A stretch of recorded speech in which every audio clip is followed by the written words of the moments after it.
All right, greetings and welcome to the Table in the Tavern. I am your host, Leon Jenkins at Leon Jenkins One Gaming. Tonight we're playing some D&D, and because we're playing D&D, I brought along some friends.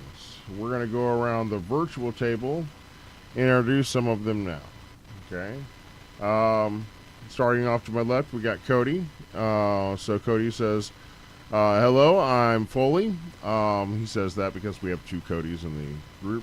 And I have been playing or running various tabletop RPGs such as Call of Cthulhu and D&D for 12 years now. I've been gaming with Leon, that's me, for 2 years.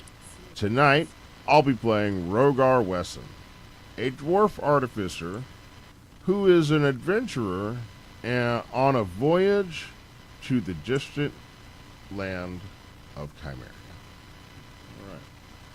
All right. Very good. And continuing that, we have Erix, also played by another Cody. Cody, why don't you tell us a little bit about yourself, a little bit about the character you've been playing tonight? Tonight I'll be playing Erix Noctis. He is a bard. What just happened? My whole street just went blank. Anyways, you guys can still hear me, right? Yep. Uh-huh. As long as you can still hear me, that's all that matters. Playing Erix Noctis, a bard wizard or warlock, and he's on a search for more power and knowledge. He's just trying to make it across this crazy world and see what it has to offer. So far, it's brought him to Chimeria and some most intriguing of comrades here, as you've met a few of them already. Indeed. I'd like to see where we're going tonight. Indubitably.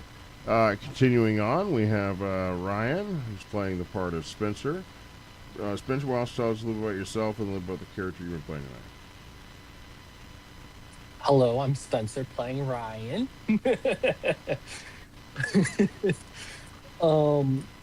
I am a human artificer, and in real life, I am working to be a mechanical engineer. So I am playing myself, essentially.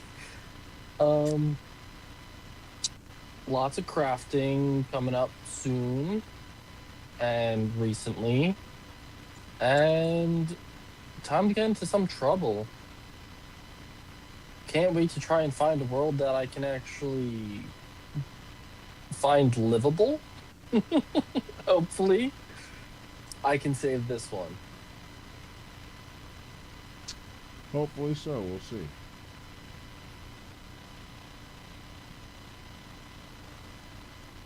So keep track of the chat here in case there is any. All right.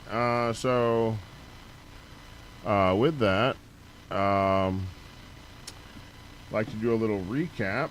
The recap's going to be a little bit odd this week as You skipped me. oh, I'm so sorry. And last but not least, we have Virix, aka Siobhan. Siobhan, why don't you go ahead and there's Cody. Siobhan, why don't you go ahead and introduce yourself and tell us a little about yourself, a little bit of the character you've been playing tonight. What up? My name's Siobhan. I've been playing D&D for about 6 years. Thank you, Susan. My mom is also listening in on me right now. Just a fun fact. I've been playing D&D for about 6 years. The character I am playing in this campaign, her name is Virix Lone Tree, and she's a changeling monk. I've been out for the last couple of weeks, so I'm really excited to see what these hooligans have gotten up to in my absence. And I find the best way of going forward is to first take a step backward. To that effect, we're going to do a little recap. And I prefer that the recap is done by the players. That way it gives me an idea as a DM what's most important to them, what stood out to them. And then I fill in the blanks as storyline dictates. So with that, let's go around the virtual table and see if anyone has anything to contribute to what happened last week. A little bit to get us caught up. I know you said just last session, but we've had someone that was missing a few sessions, so I figured I'd go back a little bit further. I do apologize, Pat. No, you're Um, fine. By all means.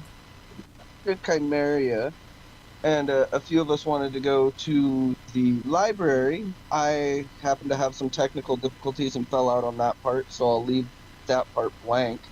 But afterward, we went to the tavern, and we were hanging out and goofing off around there, and some guards came in requesting a audience. I was requested the audience with the queen, so I invited the party along because in case you get in trouble, it's good to have friends there. You never know what these crazy people in power are thinking. So we went in, ended up. I got a pendant. You okay, buddy? Got a pendant like Zill's fancy Chimeria pen. Was Oh, told so that you I can get had. in the library now. Yeah. I actually took one of our. I made a double back last session to go back with one of our players that didn't get to go to the library, and got some cool books of my own again. Got that, and then was told that there is a madman slash prisoner waiting for me to escort to wherever he needs to go as a little side quest, and talked with my patron. I'm supposed to try and coerce the axe into my possession and do a few deeds for her too. Okay. Rogar's Rogar. dad. Yeah. Sorry, I was reading that too. Yeah, List of the queen's dad. Very nice. Rogar adds. Why don't you go ahead and do that while I'm still catching my breath there? They're all Please. good. Foley said Rogar's dad is on a list on the queen's desk as a possible rebel in Orton. And if I remember right, when you set up all of the lore for this, Orton is like a mining and manufacturing town that's mainly inhabited by dwarves. The dwarves on the continent of Chimeria are like pretty oppressed, right? Or not on Chimeria, on Auroria. That is correct. So, dwarf mermaid, gunslinger chick, nobility, and lots of lab work. So, Rogar also has fireball now. Sick. what Rogar refers to as a chance meeting with a merfolk that had taken upon a proverbial curse from a witch, a hag.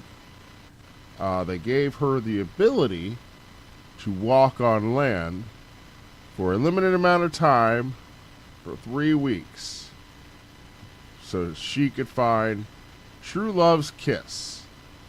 Okay, and if she could, then she could remain here on land. Otherwise, she would have to return to the sea. And apparently, her heart's desire apparently is Rogar. Okay.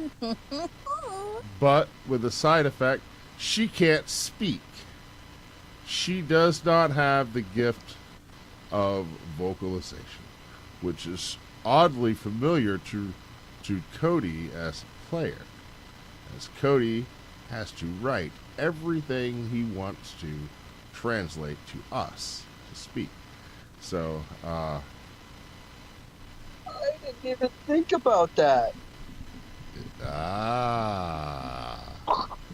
I got the neutron style in my head, and my brain is still being blown. To that effect, Spencer, I believe, came along an interesting friend as well. Does Spencer want to talk a little bit about that?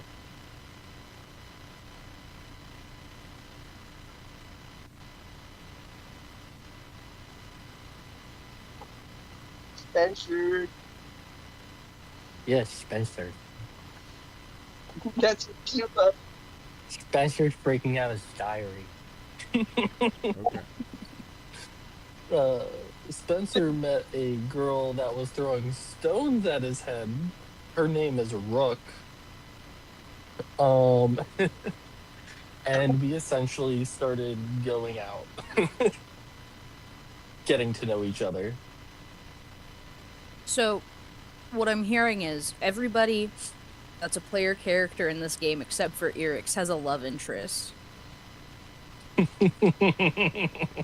You're like, as a no, yeah. I as a game master noticed that there was a definite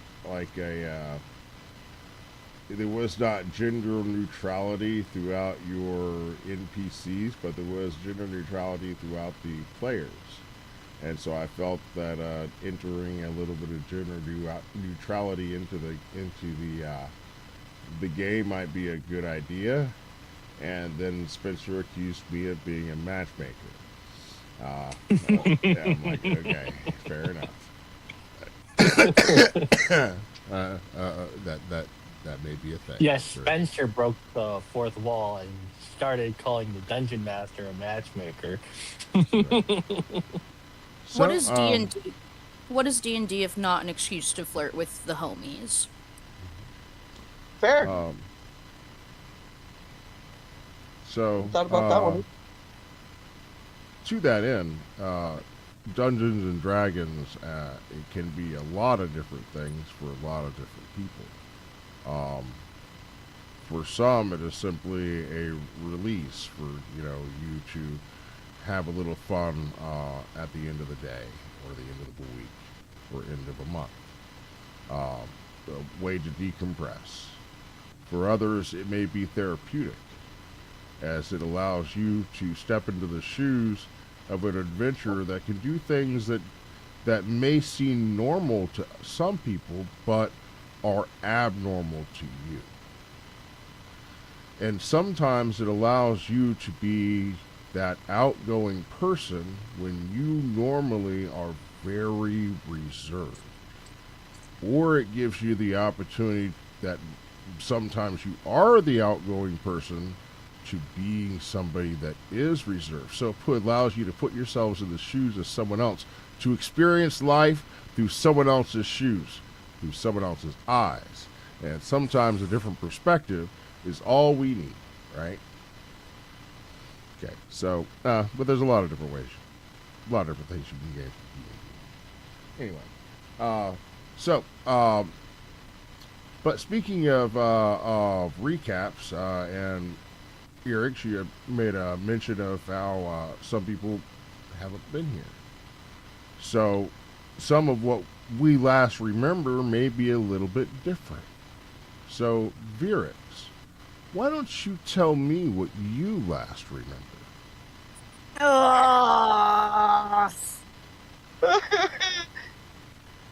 Fucking Hold on. Zill, dude. Hang on. Let me Okay. let me lock in. Let me get into my notes real quick. She's got a diary too. Oh my It's- god, no way. It's not even. I would like to attest. As a DM, I love that all the players in my game take really great notes. As a player myself, I take terrible notes. I'm Thank the you. worst note Dear taker. diary. There's just read like that, Spencer.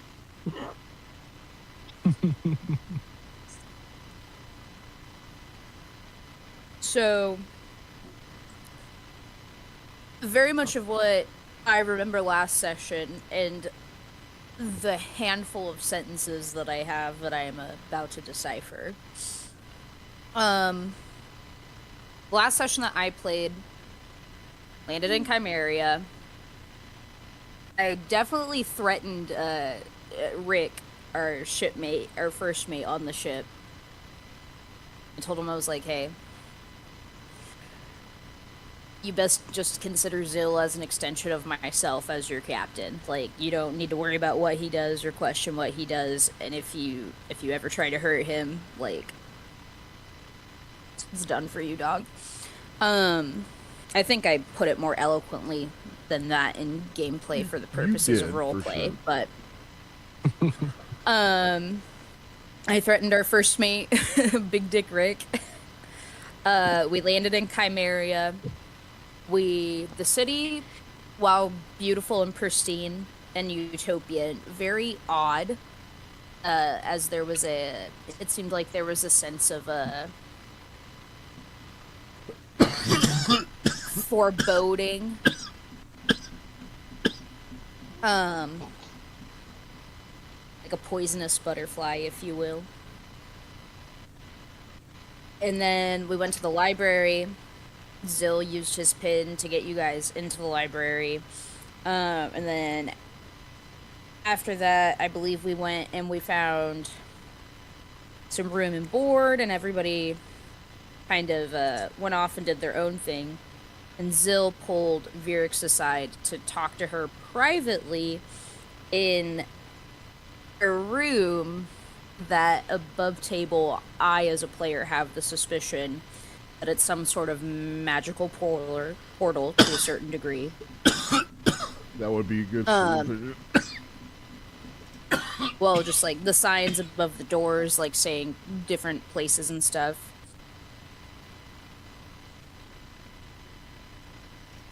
I would like to point out at this point, the last time we were playing, this is where my notes started to get messed up. But literally in all caps in my notes, it's Zill has very serious conversation with Virix, and I did not detail it at all. But from what I remember, it's very much Zill presenting Virix with the option of like, hey, we can like stay and help our friends and try to be the heroes, or we can get out of here. We just have a couple of things we got to do first. So, yeah, Virix is in a... Yes, please. If I may. I think it may have sounded something like this.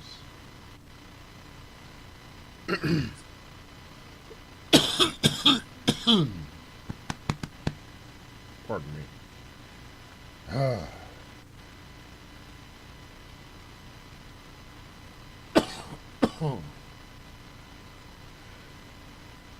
You've been asking me to start planning for my own death.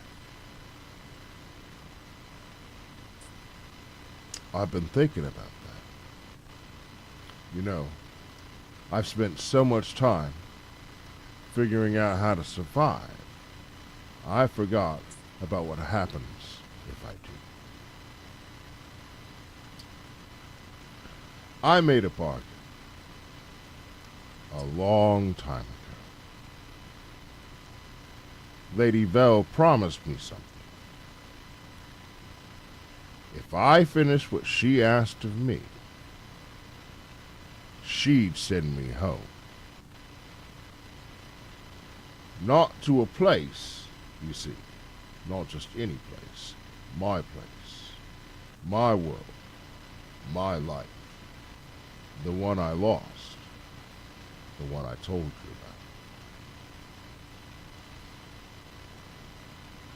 about. I used to think that was all I wanted, Virix. To get home, close the door, forget this place ever existed. But that changed. Now if I go, I don't want to go alone. I want you to come with me.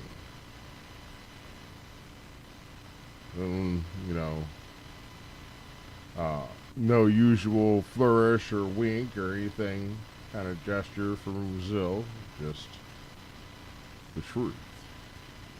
You know it when you hear it from Zill. You know him long enough to know when he's not telling you the truth. I don't know what waits for us there.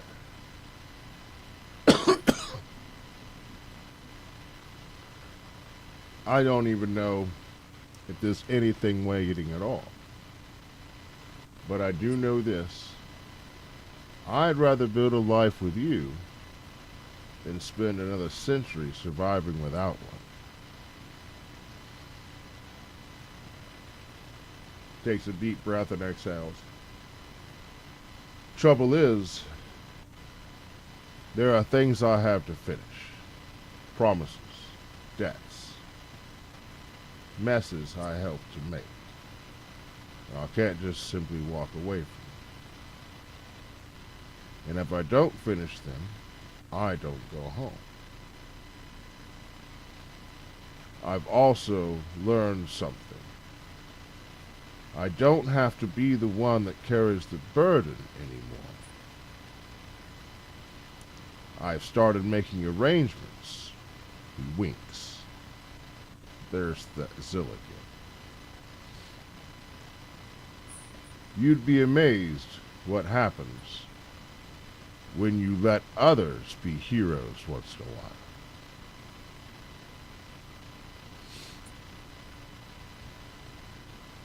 He, of course, is referring to Maury. I know I'm asking a great deal. I'm asking you to trust a man who has given you more reasons not than reasons to. And I know that. But when the day comes, Ferrix, if I tell you it's time to leave, will you come with me? I think that's about where you left off. Yeah.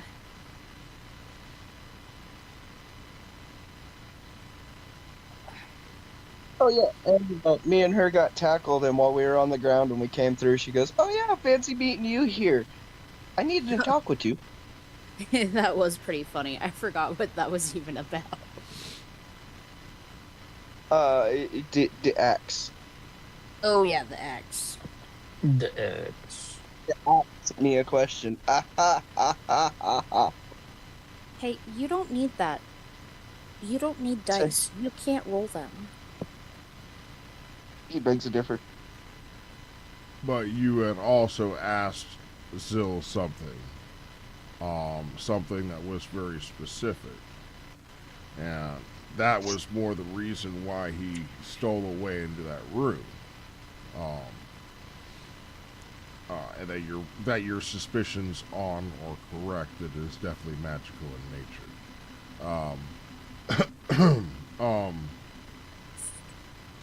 And that was about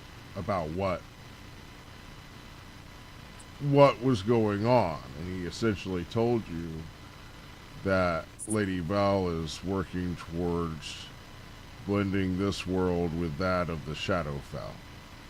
Okay. Oh yes, that is correct. I remember Probably that. the most important part of that conversation. Right, and then proceeded to tell you about all that, and that when that day comes, that he's finally ready to go, leave this world to its own demise. Because he's not beholden to the world. He doesn't care about the world. Okay, all he cares about is going home. But now he cares about you, so he wants you to come with him and leave this world behind. So that's a tough choice. It's maybe one you're not willing to make,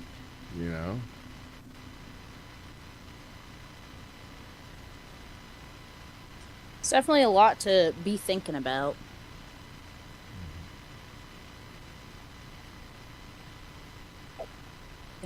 Thank you, Wilson. Yeah.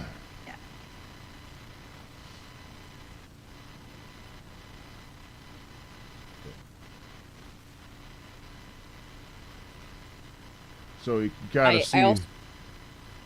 What's that? Oh, no, I was just gonna say, I love that Wilson never wants anything to do with me until I have my computer open and my headset on. Once you're evolved in something else, right? Hi, Bubby. He said roll for initiative. Maybe he really does just want to play D&D.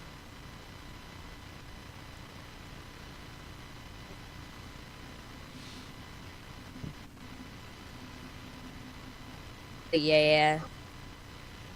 Pretty heavy. A lot to think about.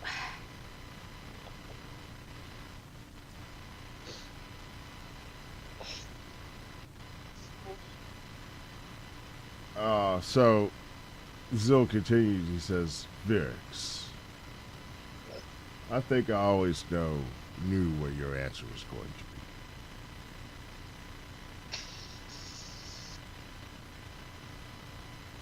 be. You were never going to choose yourself over everyone else you ever knew.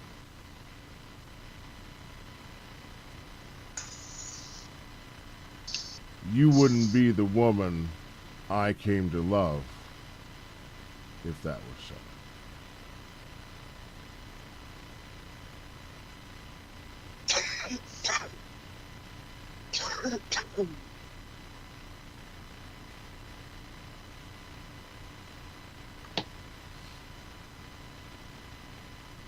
Says people have spent their lives trying to decide what sort of man I am. Some call me loyal. Others call me monster. Most simply know that if I arrive, then something has already gone terribly wrong. Says, I don't argue with any of them.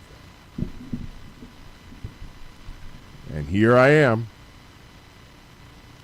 trying to rekindle the dreams that took you a lifetime to bury.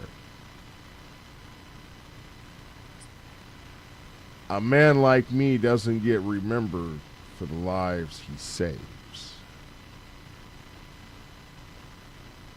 only for the things he was willing to do.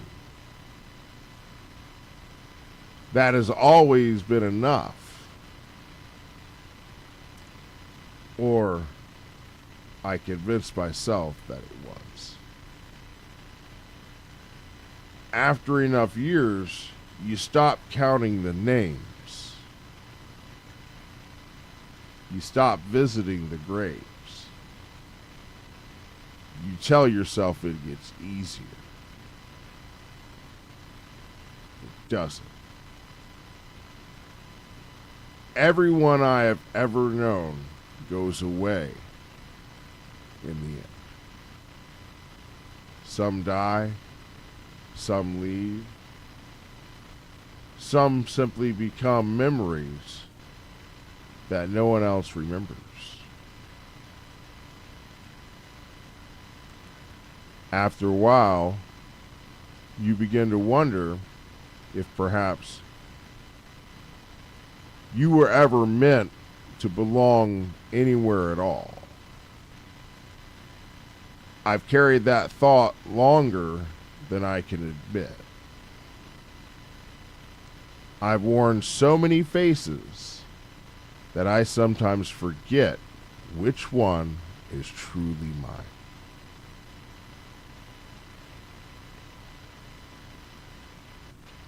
I wonder how much of myself I would recognize. And then there was you. For the first time in centuries, I found myself wanting something that wasn't another mission,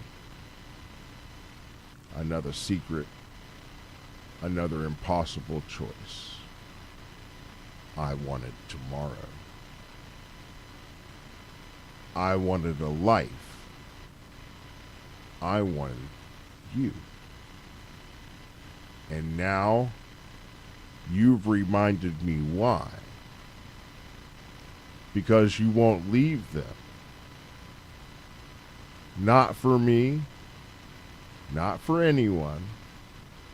You'd rather stand behind people who may never know your name than save yourself at their expense. Says, I think I finally understand. Lady Vel promised that when my work was done, she would send me home. And for years, I believed that that was what I'd been fighting for. Maybe I was wrong. Because if you won't leave this world, then neither will I.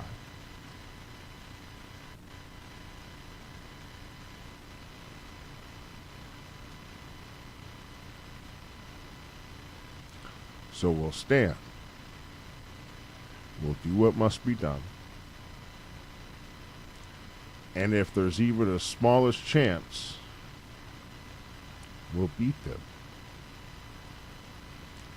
Just for one day.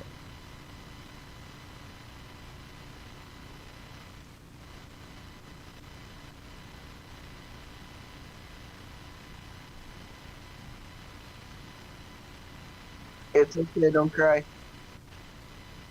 I'm stressed out, dude. Fuck. So I actually took a couple different of my favorite songs, and that's a culmination of them. You can guess which ones. I'll give you guys another level.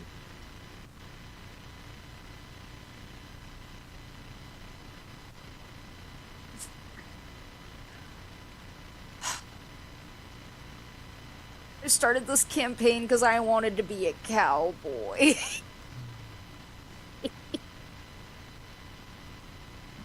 Right. Fuck. Okay. So, yeah, he's pretty much told you, yeah, world's pretty much screwed, and I kind of helping it become screwed. But if you choose to stay, he'll stay with you, okay? And doesn't know what kind of future that'll be, but Scale. I think so. You can always look it up and it'll show you a triangle, pretty much. You're welcome. I'm gonna think about all of these things you've just told me. I'm gonna put my plate in the sink.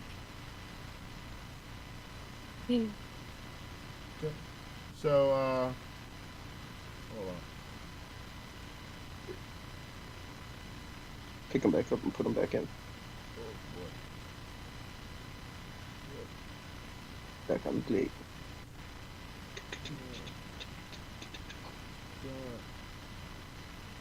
Thank you. Oh, my. Okay. No, Yeah, Cody. deep stuff. You got it all wrong. Time to fight a goddess while being a cowboy. Says maybe it's time we try to meet up with the rest of the group. Okay. See what's going on with that. So, you guys at the tavern or at the ship? Where do you guys do it? I'm at the ship. I was finishing up building the propellers for the ship for a quicker return. I believe I had just returned to the ship from the library. Yes, I am with Rook and Thomas in the bottom deck. All right. So he tells you, Virix, we're gonna need you to get that money to meet your contact and to bring anyone else that was coming with.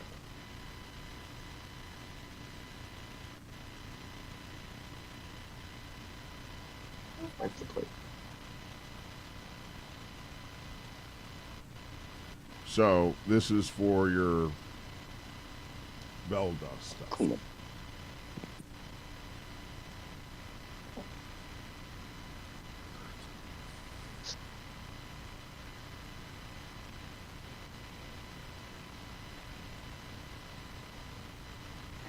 When Rogar is at the ship working on a fan.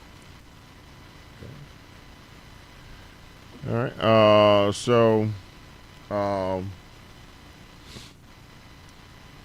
Anyone want to go with Virix about the whole reason why you guys came to Chimeria in the first place? Which is about the whole. I got a Belfast. voice. Oh, my drug dealing empire? Yes. It's probably good that I That come may with him. collapse in a couple months.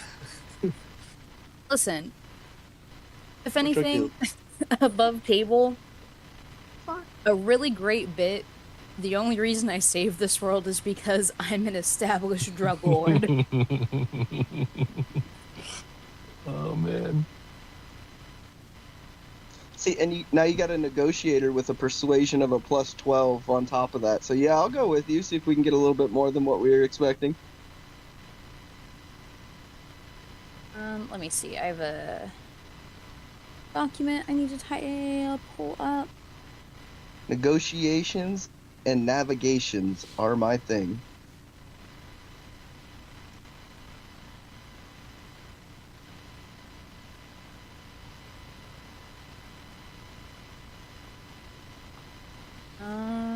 Let me see. Hold on. I have to find. I'm looking for a document in my Google Docs. Me too. Alphabet good. The punching one is Hitmonchan, and the Hitmonlee is the other one. Next generation is Hitmon. That's not it.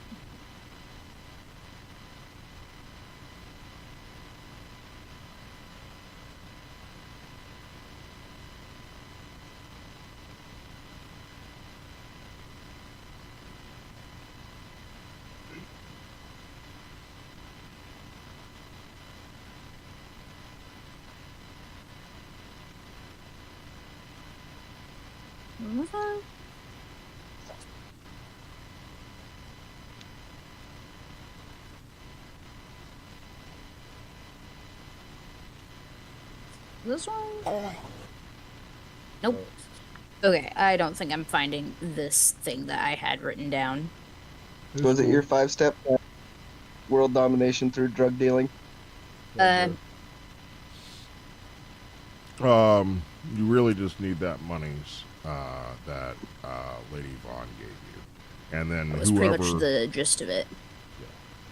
and then whoever's coming with you.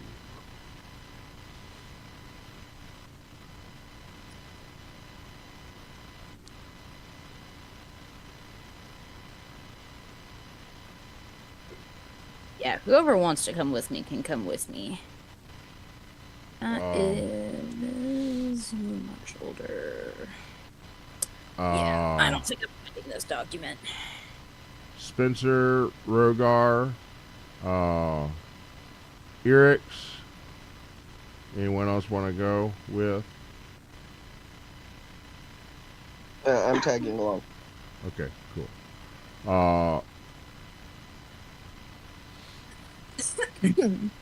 I am debating whether I should or not. I am with a kid and a rook. I don't know what we are yet, but Okay. So it could behoove you, okay, to go.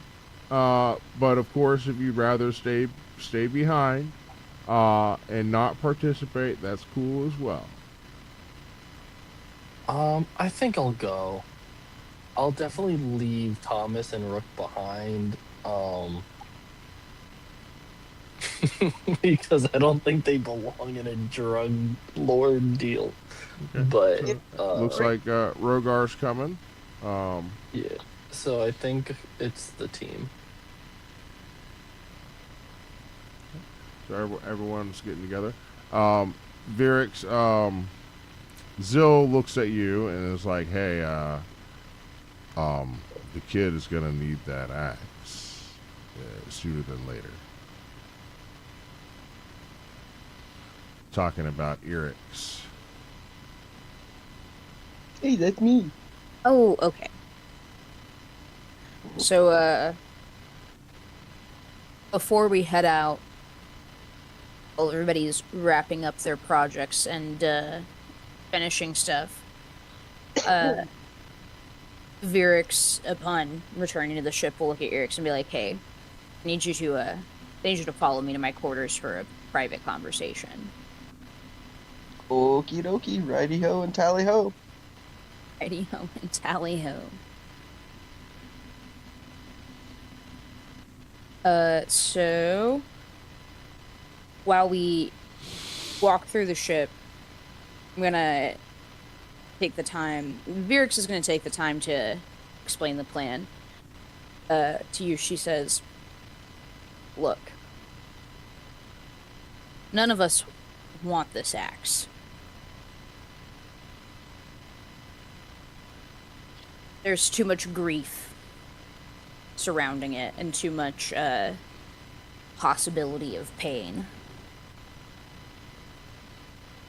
I don't want to play the hero. Most certainly, I'm sure there are others who do.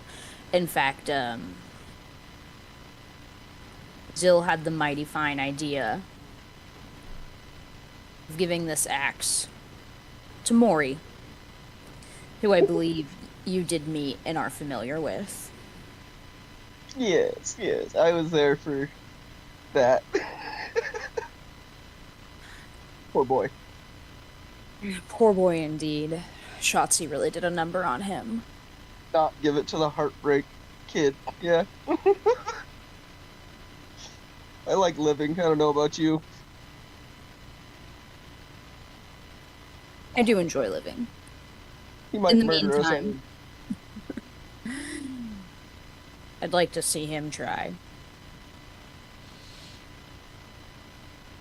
In the meantime, I am entrusting it to you to see that it is delivered to his possession through means that I have no full understanding nor awareness of. But, and as Virix says "but," she like picks the flap of the covers up from under her bed, and it's still just like laying there onto the floor underneath where it's been since her and Zill got into a fight about it.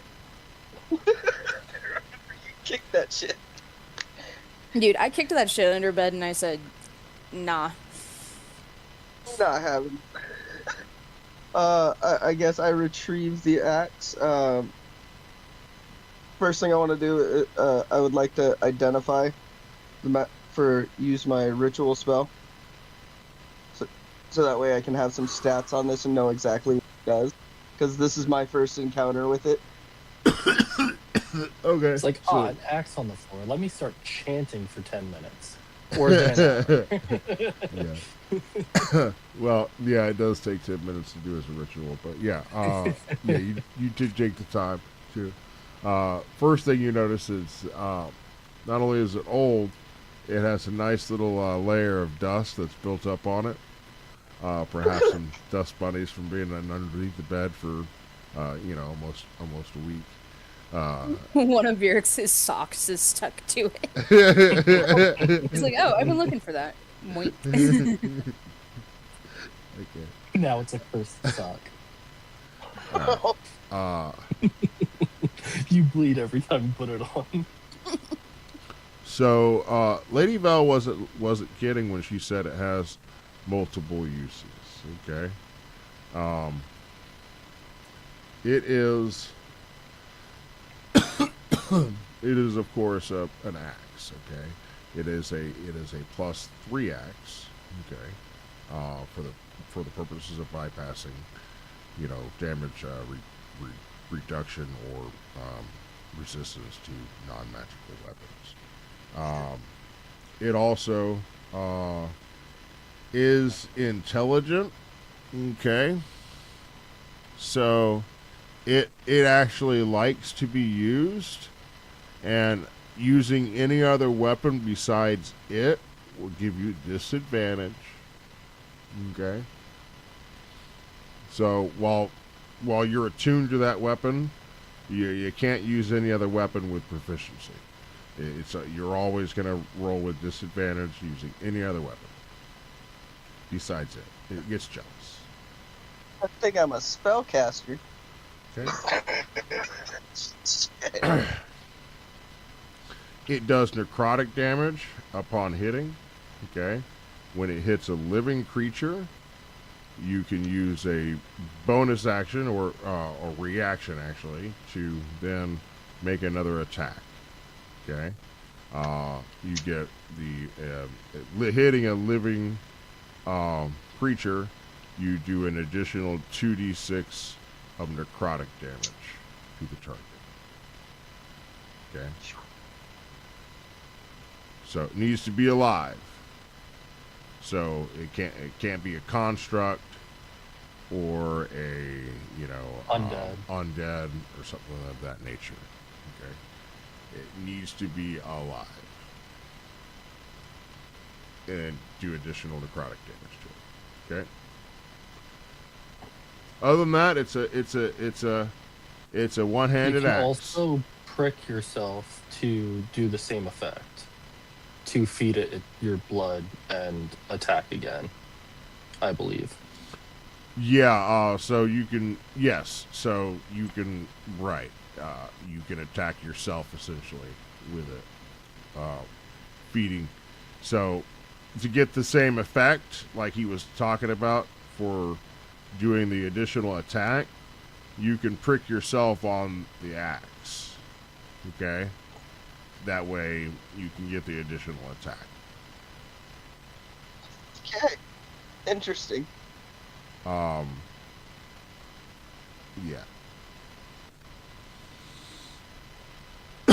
In other words, this is a nasty piece of work. Mm-hmm. Yeah. So part of the attunement process is actually pricking yourself with it. Oh. Okay. Yeah, that Yep. is the lingering wound that doesn't go away. So you'll see and grows. up around the base of the axe, there's like 4 little spikes.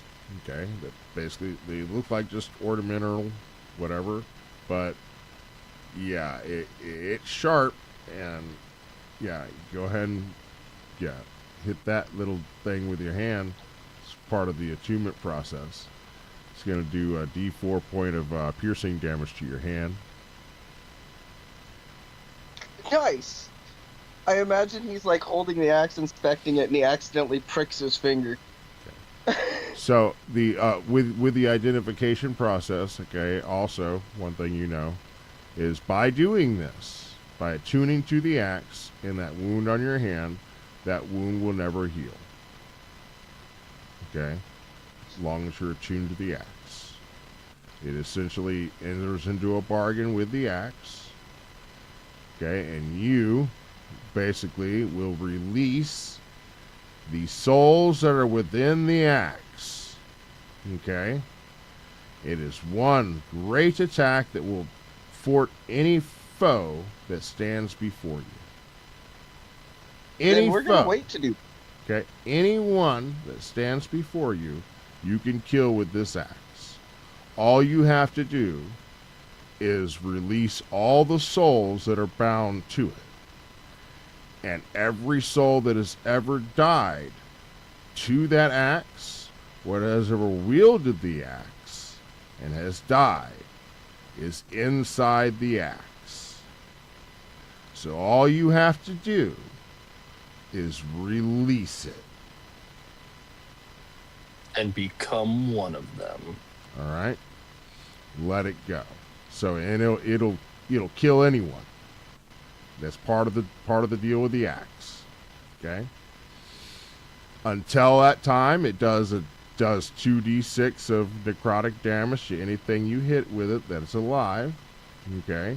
And as long as it is alive, and you end up hitting it, doing slashing damage, causing blood loss, whatever, you get an additional attack as a reaction. There's just one other little side effect. Every day, while you're using the axe, you're going to need to make a Constitution saving throw. Okay? If you fail, you're going to roll a d4, and you're going to suffer 1d4 points of constitution damage. If you save, you lose 1 point. Fuck. Yeah. That's how long you have before you need to release the souls that are within it.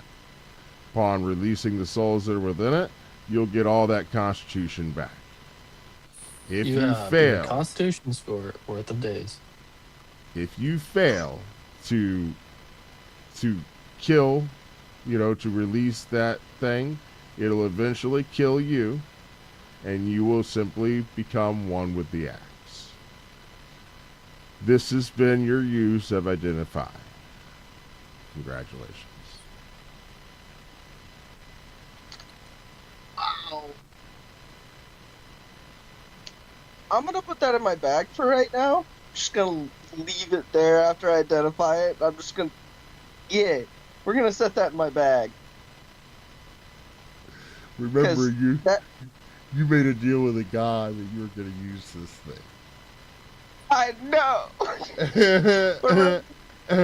Oh, I chose a really bad time to take a really big hit before this session. I was not expecting it right off the bat.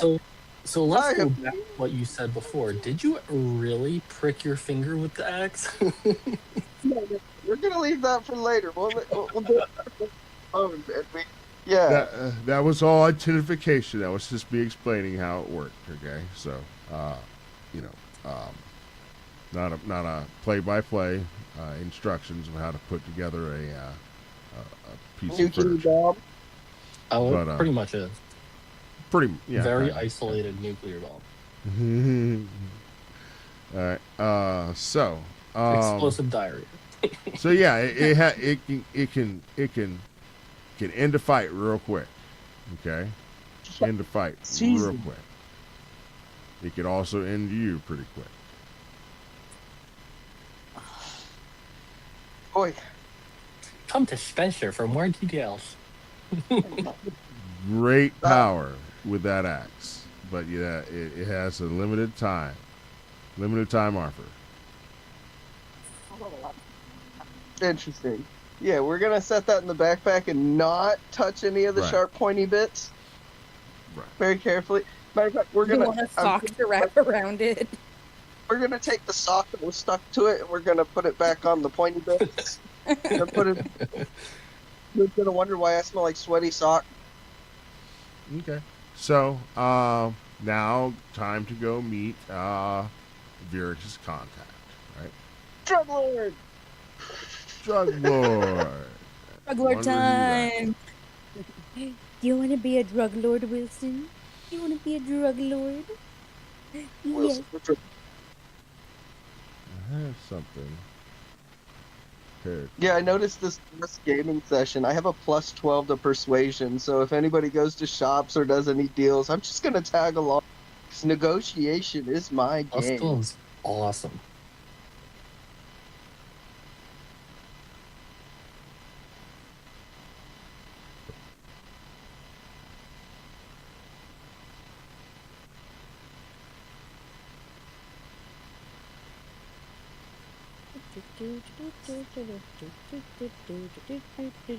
Stinky little boxer boy Wilson. so. Stinky little boxer boy Wilson. He's a little pig boy who loves to play in mud.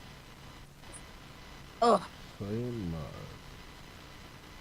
you do not need to have your paws on the table. You're not playing. That's a lie. Don't let her crush your dreams. Wilson's your familiar. He's a stinky little guy. That's what he is. I never said a familiar can't be stinky.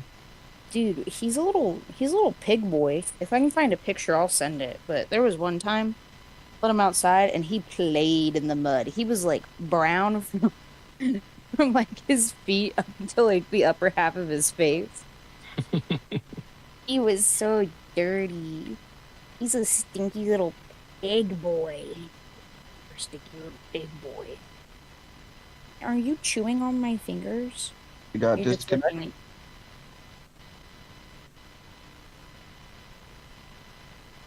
What happened to our Hey. DM? Oh, Really I'm quiet. here. Oh, Okay. he's still I there. think I found Okay. it. I think I found it. Okay. Oh. Dog breath. Dog elbow in my leg. I cast Mud Bath. I cast Wilson farts. Yeah, I cast piss out boba. Computer, I cast Cast gaseous testicular form. portion. Okay. Yep. Okay. So here we go. So you guys end up, you guys are all gathering together to go see the Wizard of Oz, right? The wonderful Wizard of Oz. Oh, Because that- of the wonderful things he does. All right. So, Zill says, "All right, follow me. You know, he's going to take you off to go see the target. Contact." And so, you guys make your way into Chimeria and head into one of the taverns there. He looks up at the barkeep, and the barkeep offers a subtle nod before disappearing through a side door. Moments later, a waitress motions for you to follow, coming out of the same side door. Without a word, she unlocks a weathered wooden door that's tucked behind the kitchens. And Zill ushers you guys forward into this door.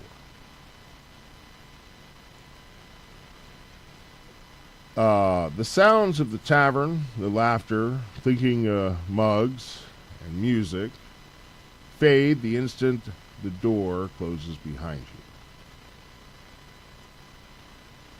Stone steps descend into darkness. Cool air rises to meet you. The walls below are ancient, older than the tavern above. Older perhaps than much of the city above itself. Their surface bears an unmistakable marks of careful hands, each block fixed with a precision that has endured centuries. Zill walks without hesitation down hallways, left, right, another right, down another flight of stairs. A narrow passage opens into another, and then another still. Before long, all sense of direction is gone. The tunnels twist in impossible ways, doubling back on themselves, splitting into dozens of identical corridors before narrowing again. Some intersections are marked with faded symbols, worn nearly smooth by time. Others bear no markings at all. Every so often, figures emerge from side passages. None of them speak. Most simply step aside the instant they recognize Zill. Some offer a respectable, inclined head. Others place a closed fist over their heart. No one asks where you are going. Not one questions why you are here. Whatever this place is, he belongs here, and so, therefore, so must you.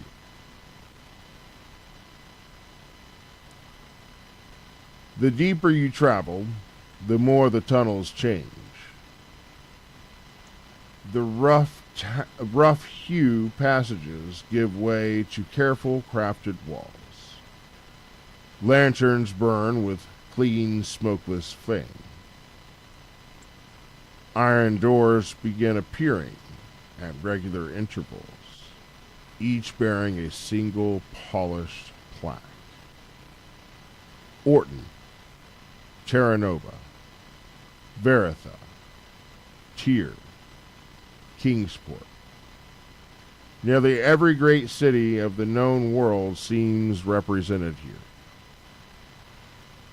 Some doors open briefly as people enter and leave, revealing glimpses of richly furnished rooms, maps spread across tables, messengers exchanging sealed letters, merchants speaking in hushed tones, and individuals whose clothing betrays every kingdom imaginable.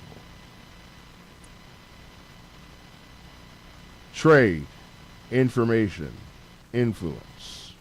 The world seems to flow through these halls. Your guide stops with one final doorway. Unlike the others, no plaque hangs above it. No city, no title, no markings of any kind. Just a plain, unassuming door.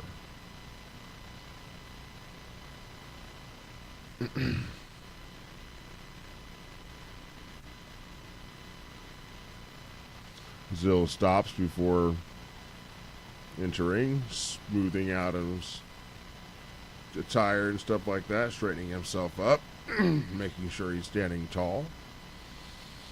Then he knocks precisely 3 times.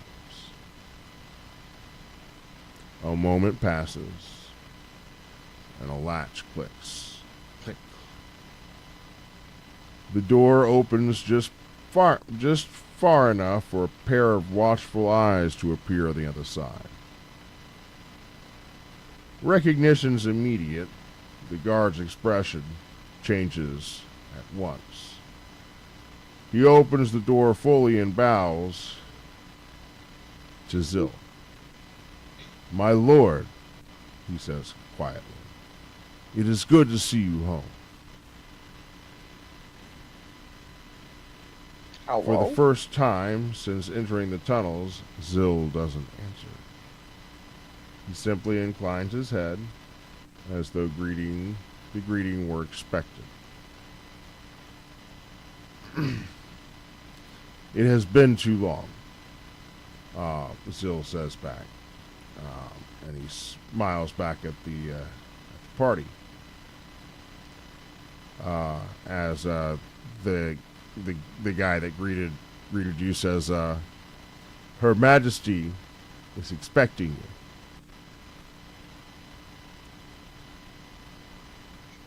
The room beyond, yeah. That's the reaction I had when I had to meet with her. I'm not even surprised she's here now. The room beyond is warm, richly appointed, and surprisingly elegant. No crates, no contraband, no hardened criminals counting coins. Instead, just polished wood, soft carpets, fresh flowers, and a table ready and set for guests. And waiting patiently at its center is the woman that rules Chimeria.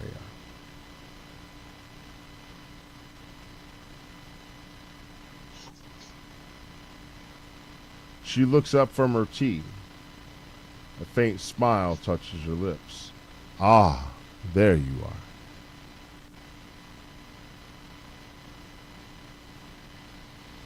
She gestures for you guys to enter and have a seat. Of course the queen's a drug lord. Wait, course the wait, queen's above clarification. Clarification. Yes, this is the... Above table clarification. Just to make sure.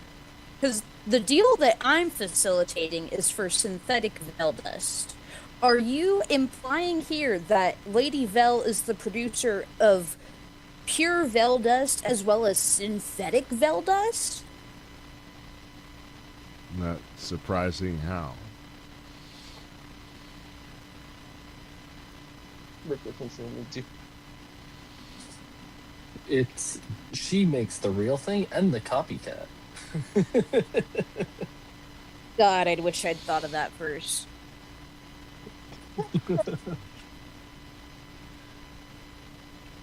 Okay, so probably get back to business. So you guys walk in and take a seat. If that surprised you, you're gonna love this. Her eyes settle on Zill, then they narrow slightly. She sighs. Really? You've grown quite attached to that ridiculous disguise, she says. Zill looks the same way he has always looked to you. A brief silence hangs in the room. Then, with the casual authority of someone who has not known to raise her voice, she says, Lord Zill, be a dear and remove it.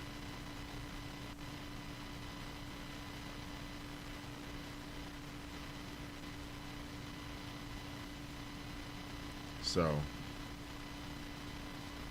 Fucking hate this game. What's that? I said I fucking hate this game. Fucking hate these. So you see his horns begin to reduce slightly, okay, as he takes off a ring. Okay, that's the most important thing, is he takes off a ring. His horns begin to reduce slightly. They're still there, they're just reduced. They get like little nubs. His skin becomes a little bit more pale, almost gray. His ears become a little bit longer, a little bit more pronounced. The tattoo on his hand that branded him as a thief disappears. Okay. His eyes that were yellow, they change to a green. Okay. And then his hair that was like jet black turns to a silver. A silver like a coin silver, not silver from gray. He looks like a gray elf with small little horns. He looks over at you, Virix. I'm putting down notes. I'm taking notes now. He says, this isn't how I wanted you to find out. Still keeping secrets, Zill, are we? Says the queen. How Says interesting. nothing. Virk says nothing. I think you look better. How interesting. So, I am told that you wanted to acquire a large amount of Veldust. Is that correct?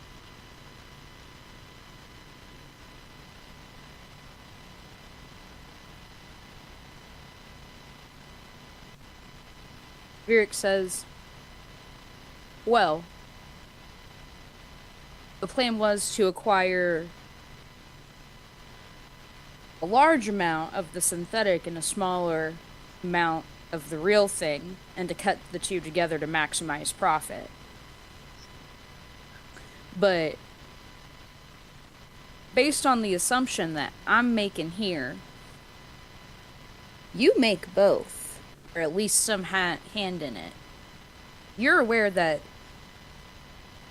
you're ripping yourself off, but No, it's my making you dear. more money and giving you more control. No, my dear, I do not make both. Now, I may have a supply of Veldust, and I may very well know who supplies this synthetic Veldust. And I may allow them to supply me with a little bit of compensation for me allowing them to supply the greater world with their product.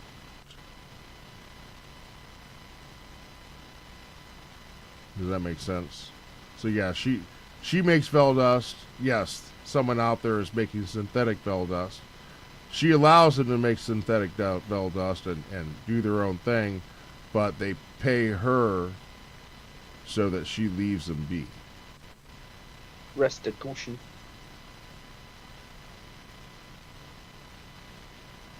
All business, she said.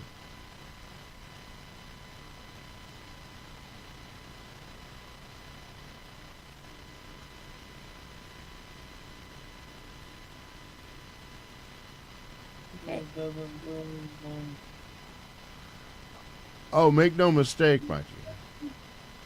Unlike Auroria, in most places throughout the world, your Veldust is not illegal. But it is very difficult to get in places like Auroria.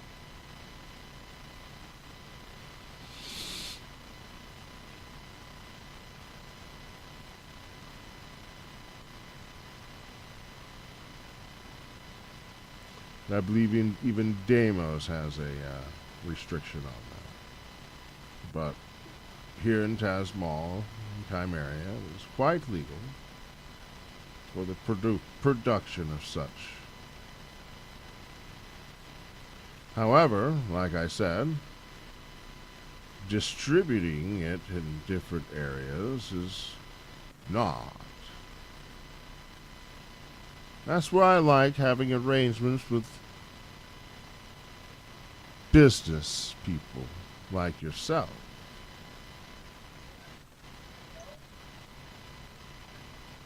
I think perhaps we can help each other.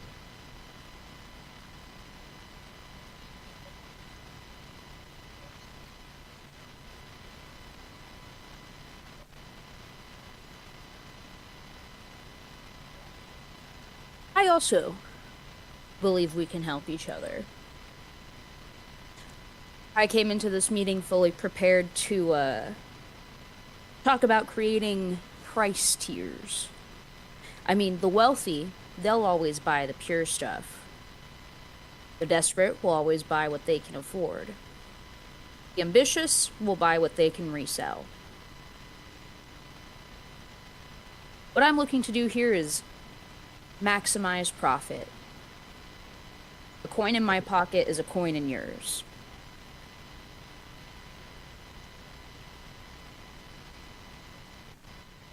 Capitalism at its finest.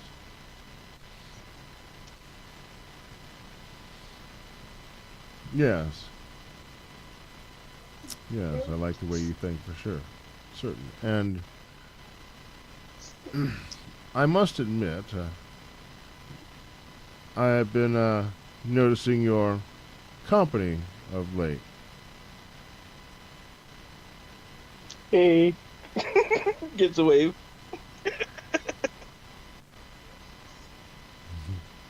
Yes, my dear Erix, Lord Erix, Lord's, so, sorry, another little thing, Lord Zanzibar, and you see Zill bow in recognition, okay, have made your acquaintance. And as far as I understand, you are business partners. Is that correct?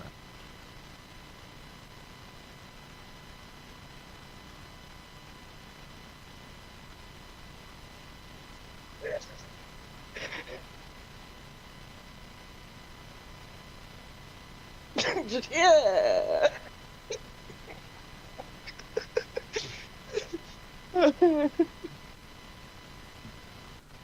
Eric's profit of the situation purely depends on his usefulness to it. That being said, I throw him a little gold here, a little gold there. I buy him a drink, a meal, a room at an inn. That's all a write-off. A business expense, if you will.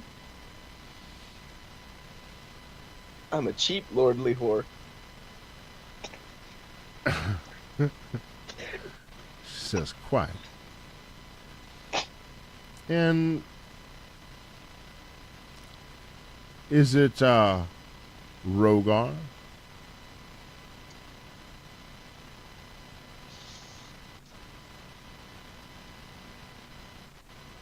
Turns to you, Rogar. And Spencer, is it? That is correct. I've looked into the two of you since last meeting. Since we arrived, Strange. I have no record of either of you. Peculiar, isn't it? yes. Very.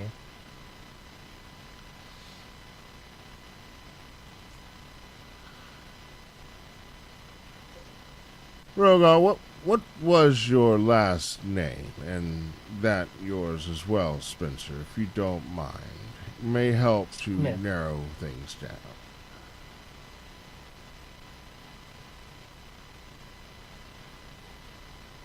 Wes. It probably won't, but Smith.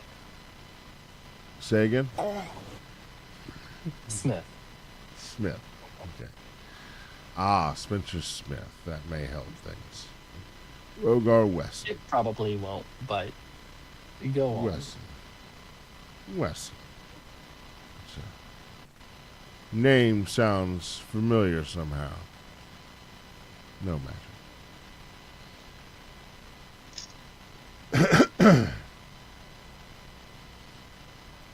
I have proposed a task for Master Eric's. Aye. If the lot of you can help see this task done, I will call it a favor, as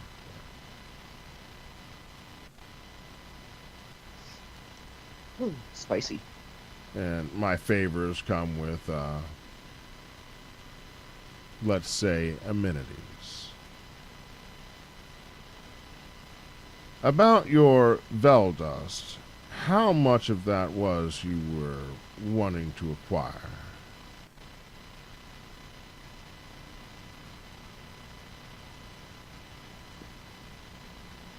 Virix, you see her doing the math in your head. She says, well, I was looking to create two different types of ratios. A 1-to-1 50-50 ratio and a cheaper, although still potent 3-to-1. I think a 50-50, 50% and a 25% cut. A 50 and 25% cut. Very good.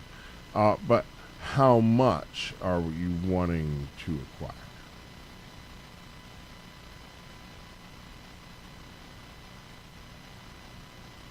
Well, if I'm in the position where I can buy both right now at the moment, I'd be looking to buy, about 2 pounds of the pure stuff and 5 pounds of the synthetic. Very well. I was under the assumption that you were wanting to deal with larger quantities. But very Well, well. I was also under the assumption that I wouldn't be meeting with the queen of the country. Oh, I Above see. table. Have we given money, like platinum, Yeah. to do this? Got 1,000 platinum. So, Or was it 1,000 gold worth of platinum? no, you were right. It was 1,000 platinum, which would make it 10,000 gold. So she says, Very well. Okay. So 2 pounds of Vel dust and 3 pounds of synthetic. Do this task for me, and you will have your dust.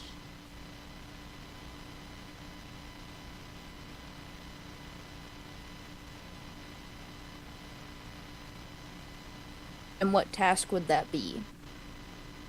Oh, Master Would that Eric's. be- Very well. Master Eric's has a declaration for the freedom of one gentleman that has been apprehended for being what was described as a loon. Also arrested for using magic within the confines of a city, or misuse of magic. You are to, of course, acquire him from his current disposition and take him simply to where he wants to go.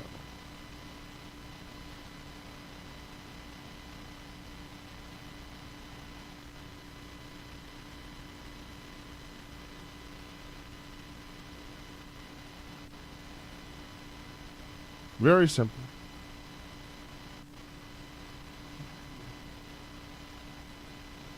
Guide him along his journey and make sure he is safe.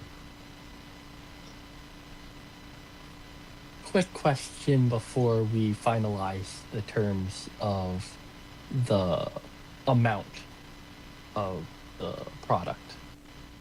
We have 1,000 platinum coins that we were looking to use on this purchase. How much would we be able to get for that amount? How much Vel dust? How much of the product? Yes. So technically right now, a pound of the dust would be somewhere around, maybe 100 gold. Okay, altogether. So a pound for 10 platinum.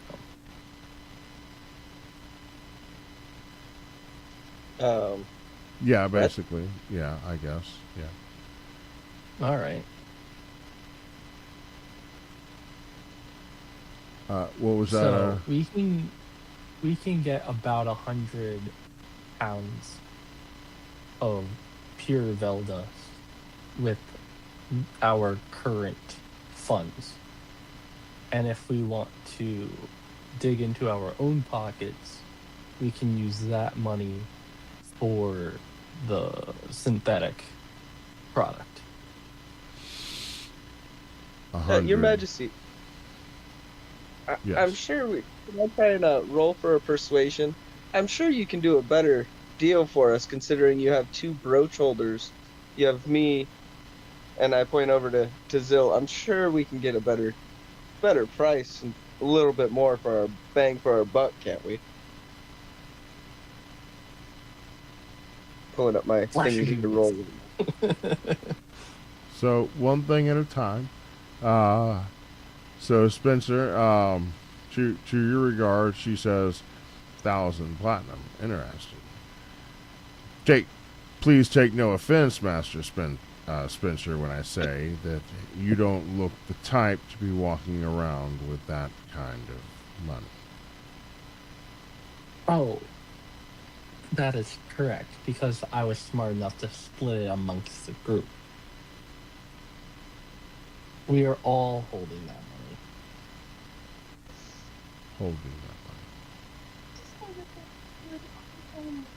Holding that. We have a benefactor.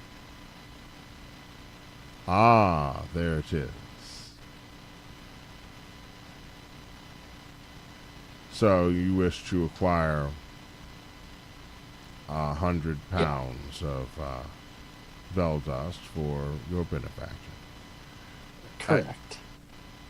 Might I be at liberty to know whom your benefactor is? That is for my compatriots to discuss. Oh, I do love games, she says. It is not my decision to make. It is our decision, so we have to make it as a consensus. Okay.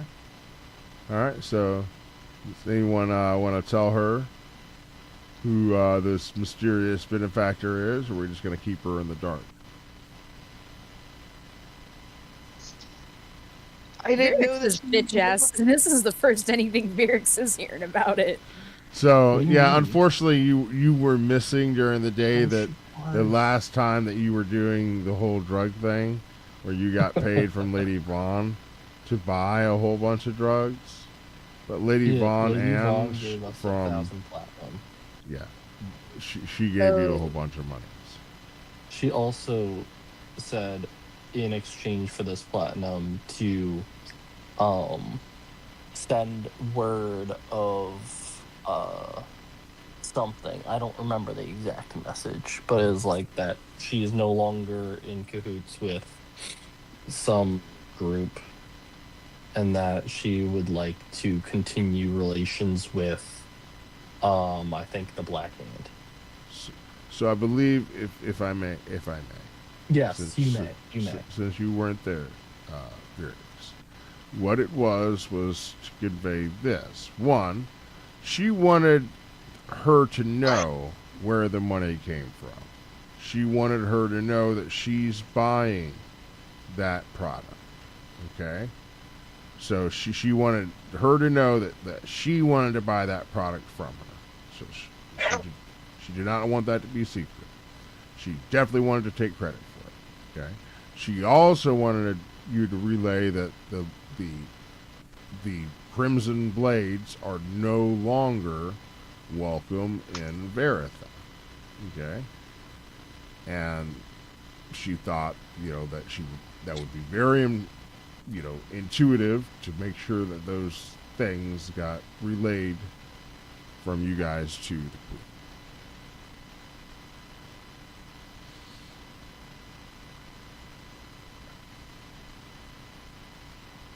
Prudent. So the money that we're spending with the 1,000 platinum is to be returned to her and is her possessions, and her possessions only. Or is it ours to distribute That's a great for question. the word? So, the arrangement was that you are buying the bell dust for Lady Vaughn Anne, okay, but to distribute, okay, and so she's all about a partnership with you as well. So you guys do.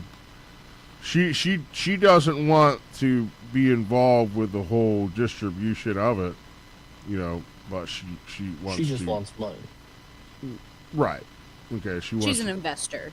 Right, there you go. She's investing into you guys, so that product's hers. She wants you guys to sell it and give her a cut of that product, which of course, Virix, that's something that you're gonna have to negotiate with her for something that wasn't really kind of discussed because you weren't present. Okay.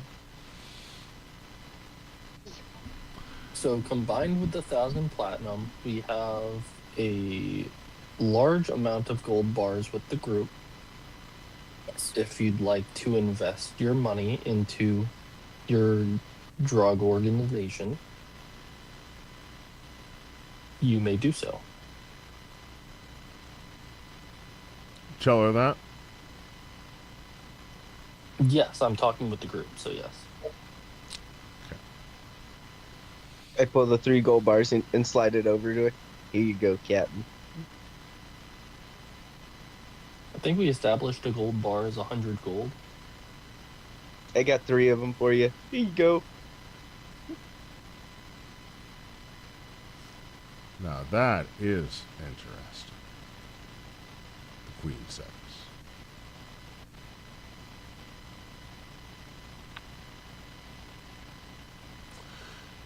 Funny, not long ago, they say it was the greatest heist the world had ever seen. You may have heard the story. It's traveled this far already. I believe they call him Baron Black.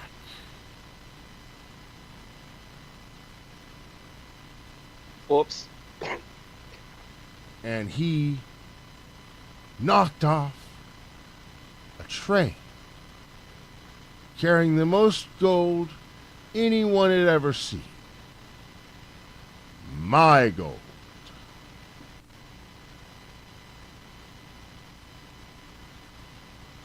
Oh man.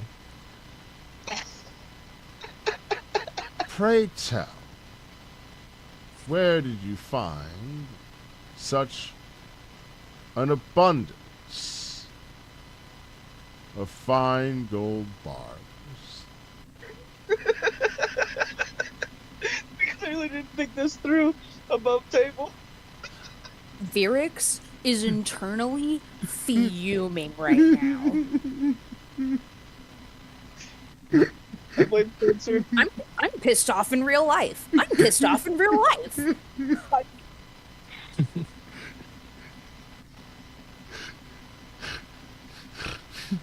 See, I dropped in the middle of this. I didn't know any of this. What did Jim Carrey say? And that's how the cookie crumbles.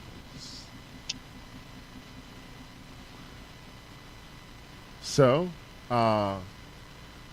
she asked, might I see one of those bars? See, there's no way that this came from Orton.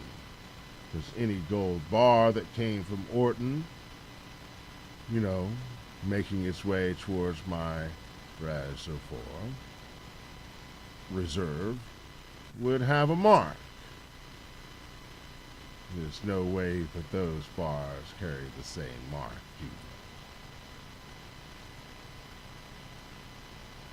either. I'm gonna hand Eric's like when to hand the gold to me, being yours to do what you want with, Captain, and I'm gonna go. Yeah, how about you show Lady Vel the gold, Eric's? Your gold, in fact. Oh, dirty as fuck. Okay. So she takes a look at the gold bars and she says, so I suppose you found these lucky earrings, right? Can I say my goddess was looking out for me? Is the I do have to ask about the table. Is the lookalike in the room? The lookalike. Zill? No. I see what you Oh, did there. No. the other girl, the other Lady Vel, yeah, she'd be in the room. Give a wink at her. So, do you mind telling me where you might have found these earrings?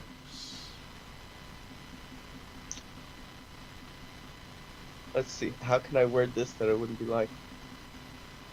I got them from a job, and the employer He's paid me. confiscated it in a sense. Yeah, there we go. My friend Spencer said it the best.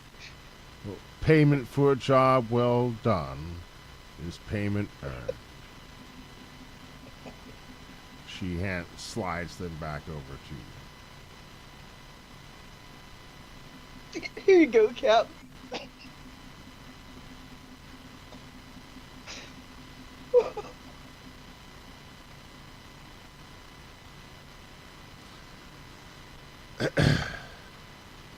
says, I'm not so concerned about a few bars of gold. Here in Chimeria, we make our own.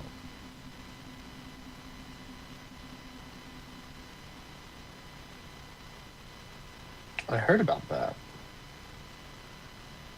Oh, what did you hear? You should ask Zell. Zell. He told me all about your productions. Said, did he now? Yeah, he did. In that case, none of this will come as a surprise. She says, please follow me. And begins down, goes through a different room and asks you to follow. Iron cages drop from the ceiling. Anyone want to follow with about the two Captains first.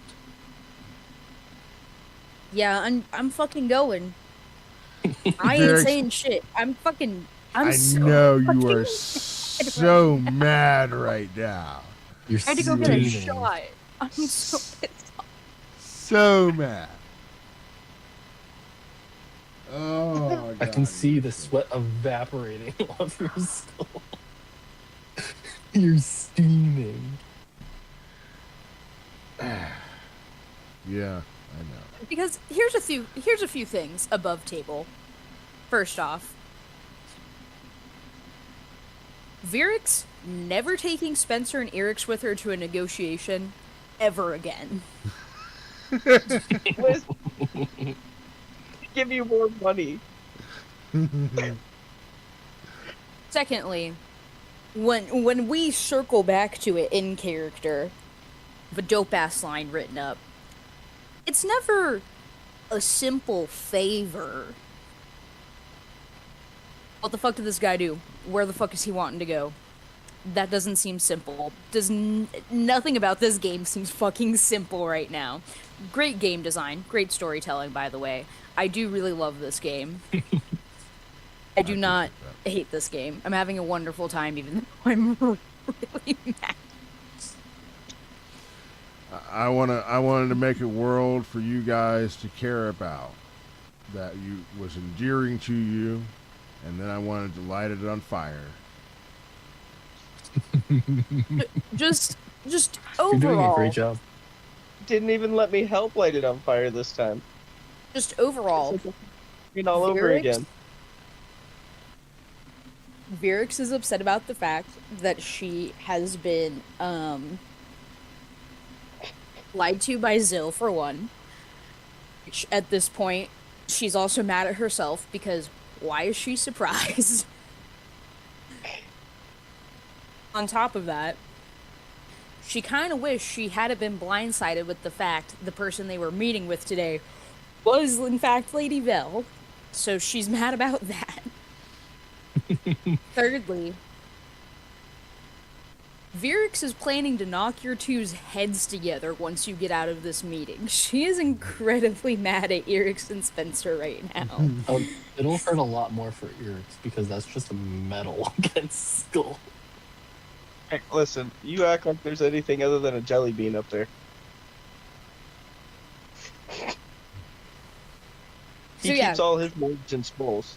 Virix very silently is getting up and following, and mentally she's like, this was supposed to be my meeting, and I've been blindsided so many times. These guys are so fucking stupid. Like, what does this even come to? Like, she's like spiraling. But she's Alright, getting on up and that she's note- going to look. On that note, continue with the story.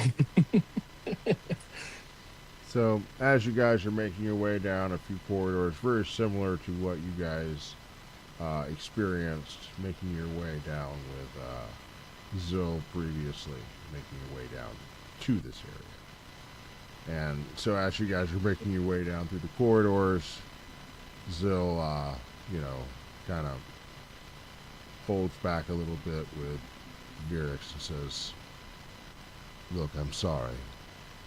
And you notice that accent he speaks with, that little bit like gruff, like I'm not really sure where it's from.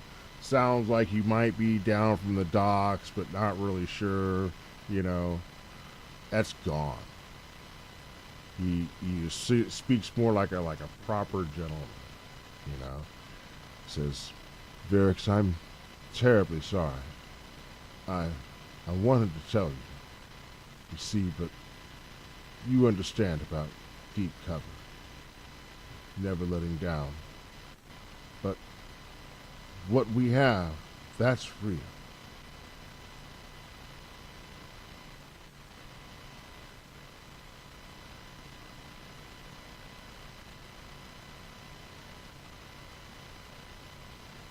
I have the opportunity to be such an asshole right now. I know. Do it. You have all the power.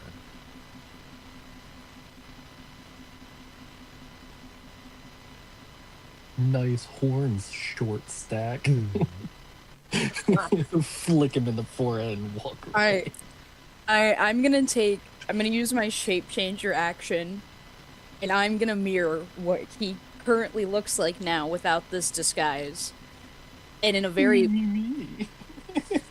as we're walking in a very mocking tone, Virix is gonna, isn't so fun when it happens to you, love. And then I'm gonna just go back to my regular face and say,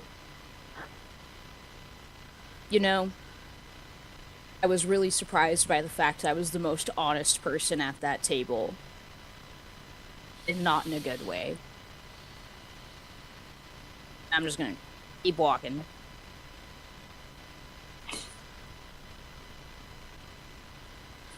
You just here behind you, I deserve that. What is this here?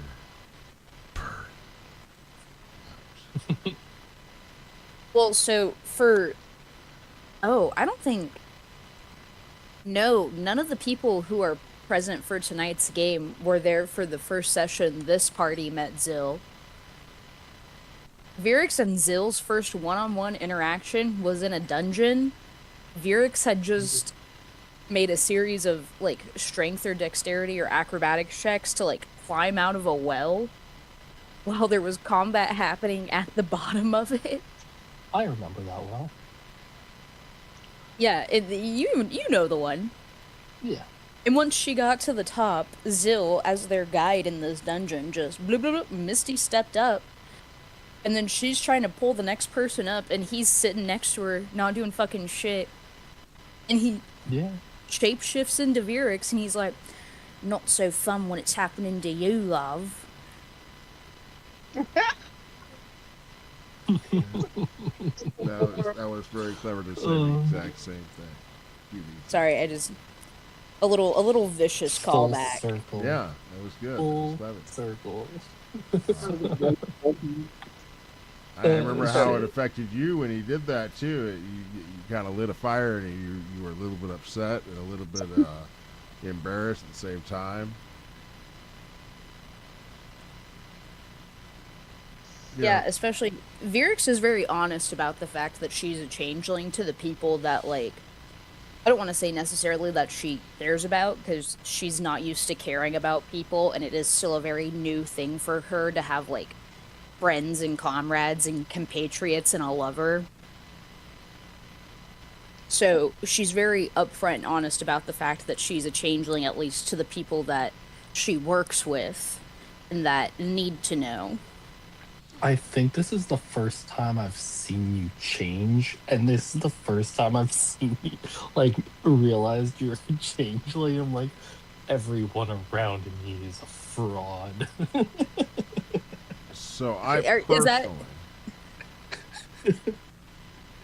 So I personally find that for playing D&D, it is how they say, Burnley Mulligan talked about it, how it was strange to him that the fate of the world suddenly falls upon this level 1, level 3 nobody, okay? That now you are destined, everyone else in the world. You're destined to save the world. Okay? And that's essentially how most TTRPGs kind of are. That's kind of the feeling. You know, you come out of the gate and you stumble upon this whole thing and you go along and do the quest, whatever, you know? And so, to that regard, I thought it was interesting. So what about if I just, I don't know, do a bunch of random stuff and kind of build a game based upon them, okay? Give them things to care about and help to establish their own status quo in the world. And then, after that, introduce the world to them as far as the world's issues and stuff like that. Because before then, until they really influenced the world, did the world really give a shit? Does that make a sense? You needed to start making waves before, you know. But now you guys are starting to see the different little parts and whatever things. Yeah. Let the story find you guys over time. But anyway, with that, you guys continue making your way down through the tunnels. Okay. So after twisting and winding for a while, you come to another series of rooms. Okay. And this room is a bit different than all the others. Okay. As inside of it is immense. Okay. This is a giant coffer. Okay. Are you familiar with like the DuckTales? DuckTales, woo! With Yes. you know, you had Scrooge McDuck, okay, and he had his number one dime, which was the first dime he ever made, you know, and it was the most valued piece of his treasure. But he had so much money, and it was locked in this vault, that it was so much that he could swim it. Yes, I remember. All right. So Uh, this Yep, this there you next go. part Those is just Thank posted Foley in the for chat. sending the gift. paying homage to one of my 5 favorite childhood shows, DuckTales. Okay, so before you is several coffers like that. Okay, one of platinum. Well, I'm sorry, there's 2 of platinum. Sorry, 2 of gold, 2 of silver, 2 of copper. Okay. All right. And you see that there are people that are going and they're putting bits into each one of them individually from different like loads that come. One load comes in, and it's basically indicated one is real, one is false. Okay. All right. And so Mhm. it says that each one of these coffers, she goes over to one of the, let's say she goes over to the copper. Okay. And Mhm. she picks up one of the copper coins out of one coffer and picks up a copper coin out of the other coffer. She says, they look identical. Completely identical. Holds them up in front of you. Okay. Except that one is mined. I don't even know what this is.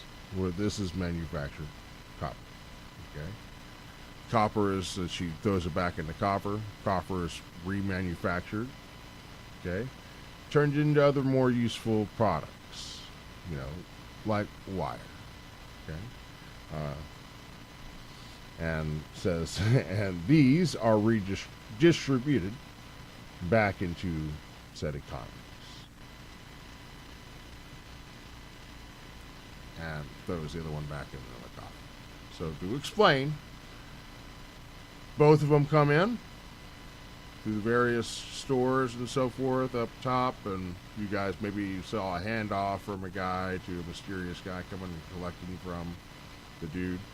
And so basically all the money is basically being washed through Chimeria.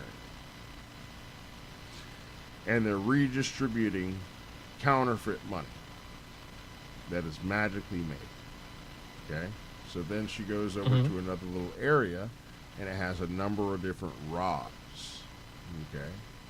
And she says each one of these rods, okay, has a different magical property. She says, has anyone ever wanted a golden sword before? No, that'd be terrible material. It's too soft to be a sword. Exactly. It would blunt on the first hit. Especially against steel, chainmail.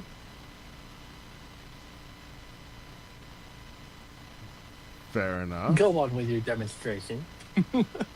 Well, I don't know. Let her see something.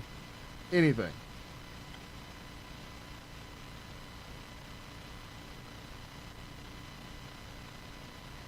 Now, what would be really impressive is if you were able to manufacture things like mithril and adamantine.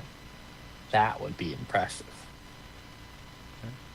So, anyhow, so she takes, we'll say that Zill produces a dagger, okay, and hands it to her, and she takes one of the rods and touches it to the dagger, and the dagger turns into a gold dagger. Okay. And it says it'll remain that way until the rod itself is dispelled.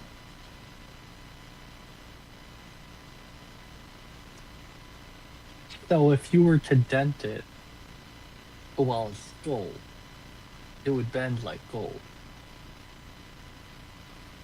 But if you were to revert it back, it would then be dented steel. I think this one's overheating. Like Spencer's brain is just racking different ideas that he could use this for.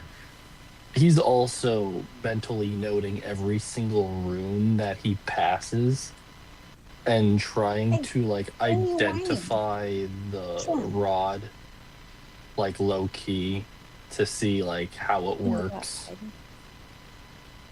You need to go And outside. yes, Cody, That's that what would you be want. That would be the one right there. Exactly. Somebody is requesting to go outside. One Right. moment. Yeah, you're good. So, more than just, creating materials, which is cool. She's more along the lines of one day, her whole. So she kind of. I want Varys to kind of be here to explain. But we have a Grazzle. That's cool.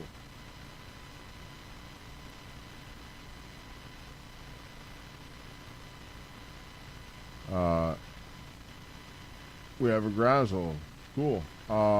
Waiting for Cody to come back. But Yep. I guess I'll fill him in when he returns, if he returns. His phone was getting hot, so he'll have to figure out another device or wait for it to cool down. But says if I was to dispel one of these rods, okay, we have been doing the same process for years, okay, decades even. So what you missed, Grazzle, was you're in basically this large vault, very much like Scrooge McDuck's, vault, and has two large coffers that are both for platinum, two large coffers for gold, two large coffers for silver, two large coffers for copper. Okay, and then you see people that are distributing coins into each one of the coffers, coming from different sources. One that says real, and the other one that says false. Okay, and she explains how they've been the monies that comes in through Chimeria, okay, is then made its way through here, okay, and is essentially the same way you would say washed. It is essentially done that way. All the real gold, real platinum, real copper, so on and so forth, stays here. And then they create or redistribute the fake stuff back out into the populace.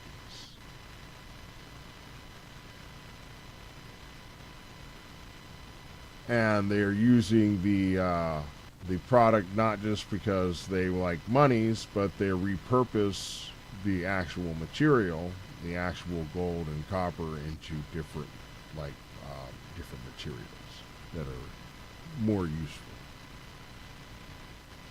Okay. So, we'll get into what that is as the cookie crumbles.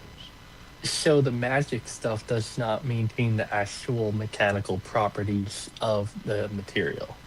No. It just keeps its look. And if you were to damage it, it would revert back to its normal material. And some of it may have been made out of clay, some of it made out of iron. Okay, you could even turn a copper coin into a gold coin, which is the best property, best way of doing it. Okay, but yeah, as long as you can mint it, you can change it. Okay, but if you try to change it before you mint it, by minting it, it'll revert back to its normal property.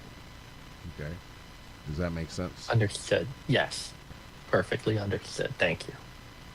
But by just dispelling one of these rods, which has been for years and years creating counterfeit money that has been distributed across the world, destroying it would then revert all those coins back into whatever property it was: clay, iron, stone, maybe copper, whatever. And imagine how it would disrupt the world's economies. Says that's the failsafe if the world ever turns its armies towards Chimeria. We hit them in the economy first. Very smart. The sound plan.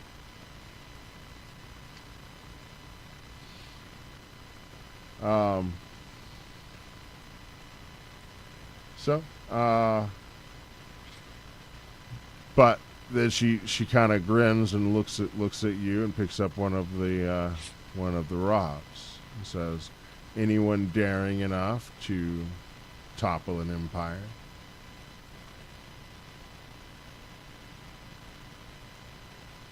So she's offering one of you guys, if one of you has the ability to dispel magic, she's offering you one of the rods to dispel it. See what happens. Just to watch the world burn. Anyone daring enough? Oh, we lost a Rogar. We have a Rogar back. I'll let my dog in. I don't have Dispel, but I don't think I would want to see what happened. The fact that you check says something about save the world. The chaotic side of me says absolutely I would if I had the ability to do so, but unfortunately I do not. I would like to, on the other hand, like to touch the rod to my armor to make myself look like I'm in a solid gold armor. That would be awesome. It'll absolutely dispel as soon as it takes any sort of damage. But Alright. I would definitely turn eyes. So Eric's Eric's disappeared, but she was going to look at Eric's and be like, what about your hand? He still hasn't done the thing with the stuff. All right, so does anyone want to help Grousel get caught up with a little bit of something with what's going on right now? Oh, I'm actually gonna hop to the bathroom real quick. I'll be right back. I guess you've been voluntold.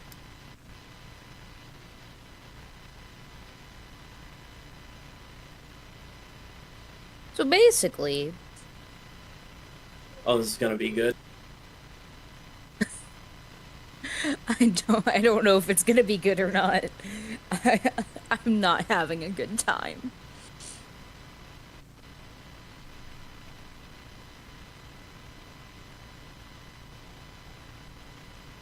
So after your little recap, I've got something that is new information for Virix as well. Damn.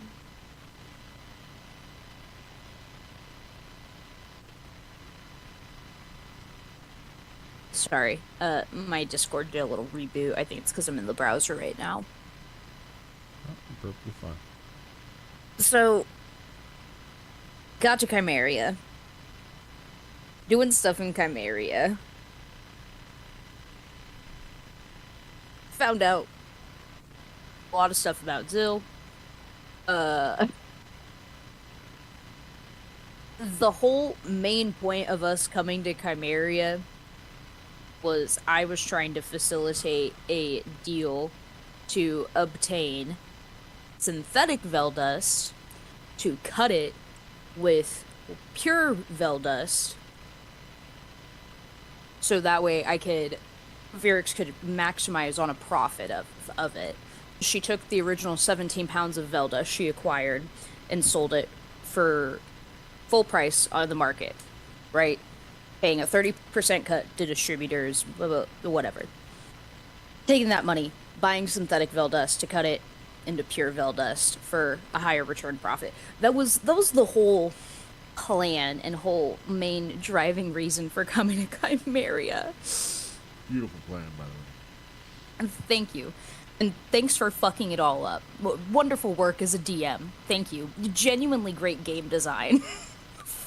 It's his one job. I didn't mess anything up. Man, I cannot wait until I get to fuck with your character in my game.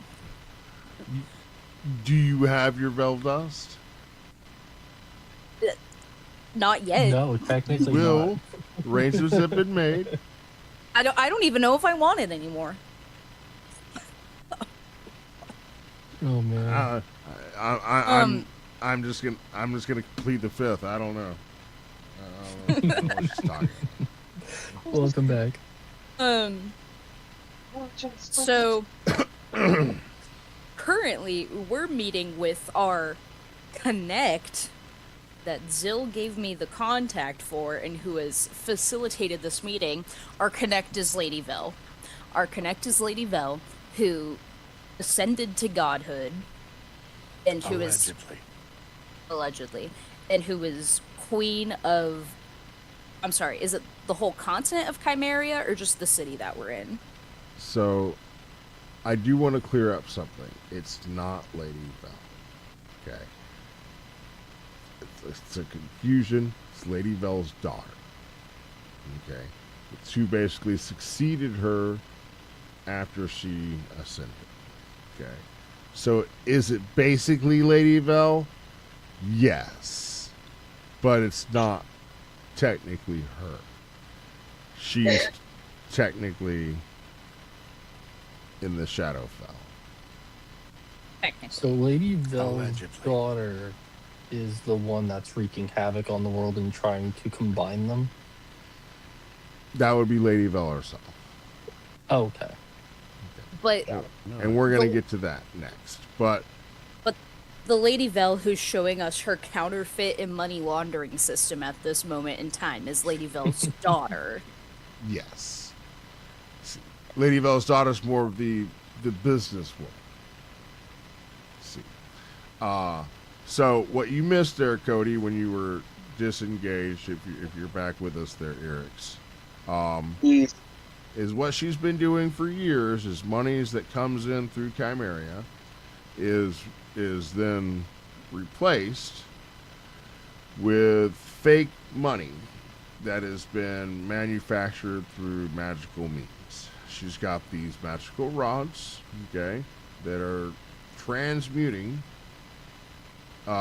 materials into different materials. She's got different rods for platinum and for gold, silver, even copper, okay?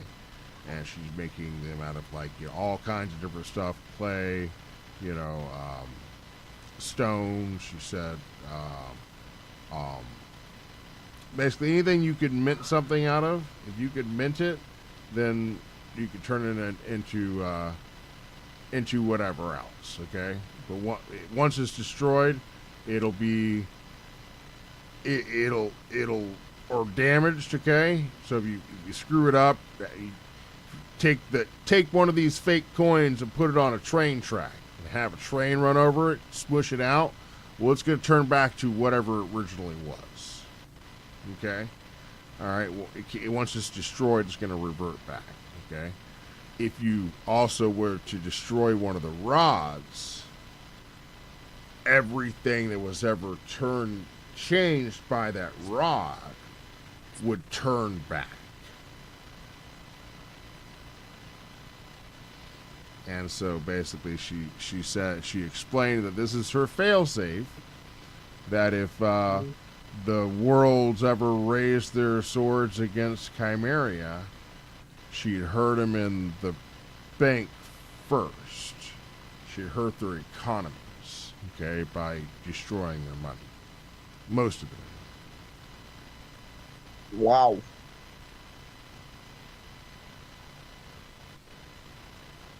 Which is why she wanted all these gold bars, so that she could store all the real stuff in her vault and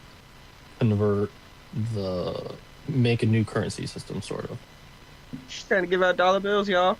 Dollar bill, y'all. So, yeah. Honestly, it's really genius and terrifying. No, absolutely. Like, this is a counterfeit and laundering system beyond anything. A worldwide Yeah. failsafe. So it's when we get into what the material's for, that's when it starts to get, what the fuck, Patrick? You sit around and make this shit up? What the hell are you doing? What are you doing with your life? Okay? Yeah, so it gets pretty bad. Okay. You guys are just going down the rabbit hole. So anyway, so first of all, there is the whole task. So Eric's, the queen turns to you and says, if you don't mind, Eric's, might I have another look at those hands? Yeah. So she examines your hands and sees once again that it does not have the mark of you attuning with the axe. No, I have it in my bag. Wow. I'm assuming that means our favorite what would be the best way of putting it? Our favorite prisoner still lives? Yes, we had prior engagements to come here first. I would suggest the next time you see me that arrangement has been changed. Got it. And please do, after you fulfill our little task, come back and see me. You know, delivering the dude to the place with the stuff. I have a wry smile and I go, if I'm alive, and I kind of peer over my shoulder at Virix to see if she's still angry. Oh, Virix is definitely still angry, and she's definitely listening to this conversation, and she's making note of it. And when Lady Vel brings up the favor or task, Virix kind of whispers to herself, and she says, the smallest favors tend to have the longest shadows. Okay. So, what in the world is going on here? All right. So there are a couple things that some of us may have missed that were not here during our last session. Okay.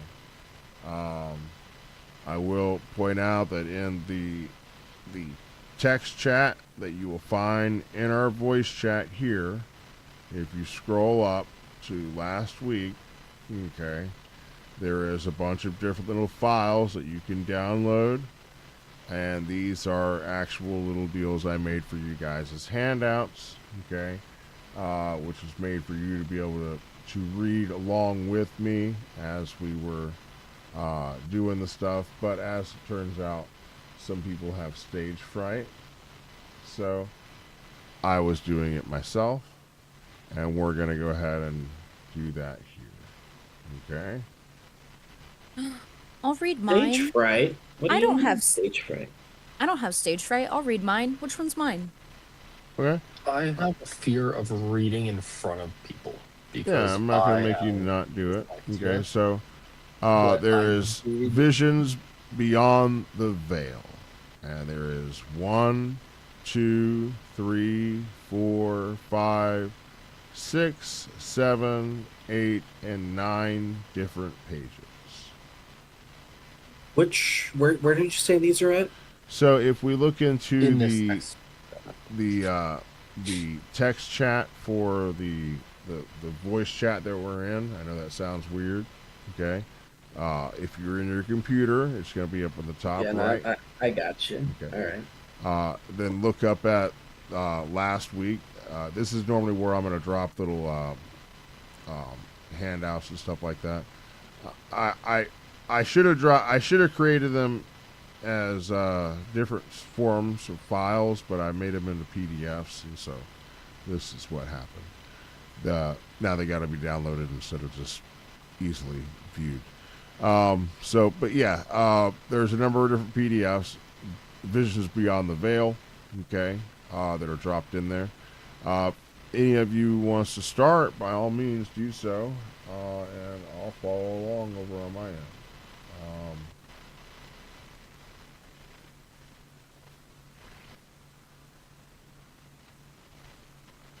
And I will, of course, help you guys out along the way. If you want, I can also get it started. I'm just downloading them right now. Yeah, I'm also downloading them right now. Okay. In that case, I'll hold up on all that, and we'll get to that whenever. I'm glad you guys are eager to help me out with that.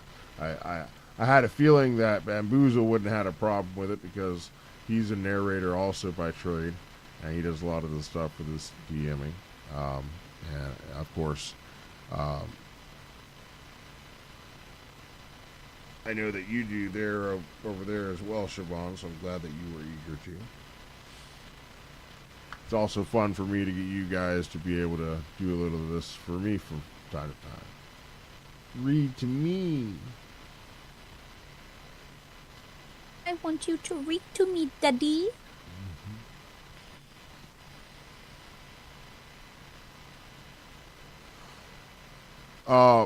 So, this was a journal, okay, that Eric's actually acquired. How did you acquire this, Eric's? Do you remember?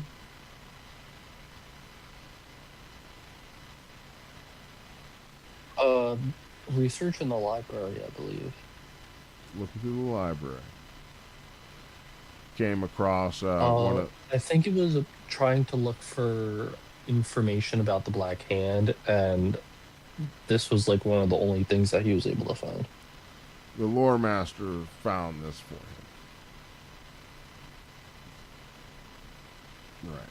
lore master found it for. And this is a compilation of a number of different visions that Lady Vel had before she ascended. So when she was still mortal, okay, and some of this stuff predates her becoming a lich, okay, and some of it after that. But it all predates her becoming a god. So before she became a god, she had made a bunch of visions, or had a bunch of, she was a divinationist. Okay, if anyone knows what that is, okay, it's like the Wicked Witch of the West going and watching, Dorothy run through a field of posies. Okay, that's kind of what a divinationist is they kind of view you from afar, but they can also glimpse into the future. They can also find things, here in present, and commune with things in different planes of existence. But yeah, they can make they can glimpse into the possible futures. And when she glimpsed into the futures, she saw things. You could also glimpse into the past, and she saw things there too. Okay, and so she made these pages that are presented to you guys.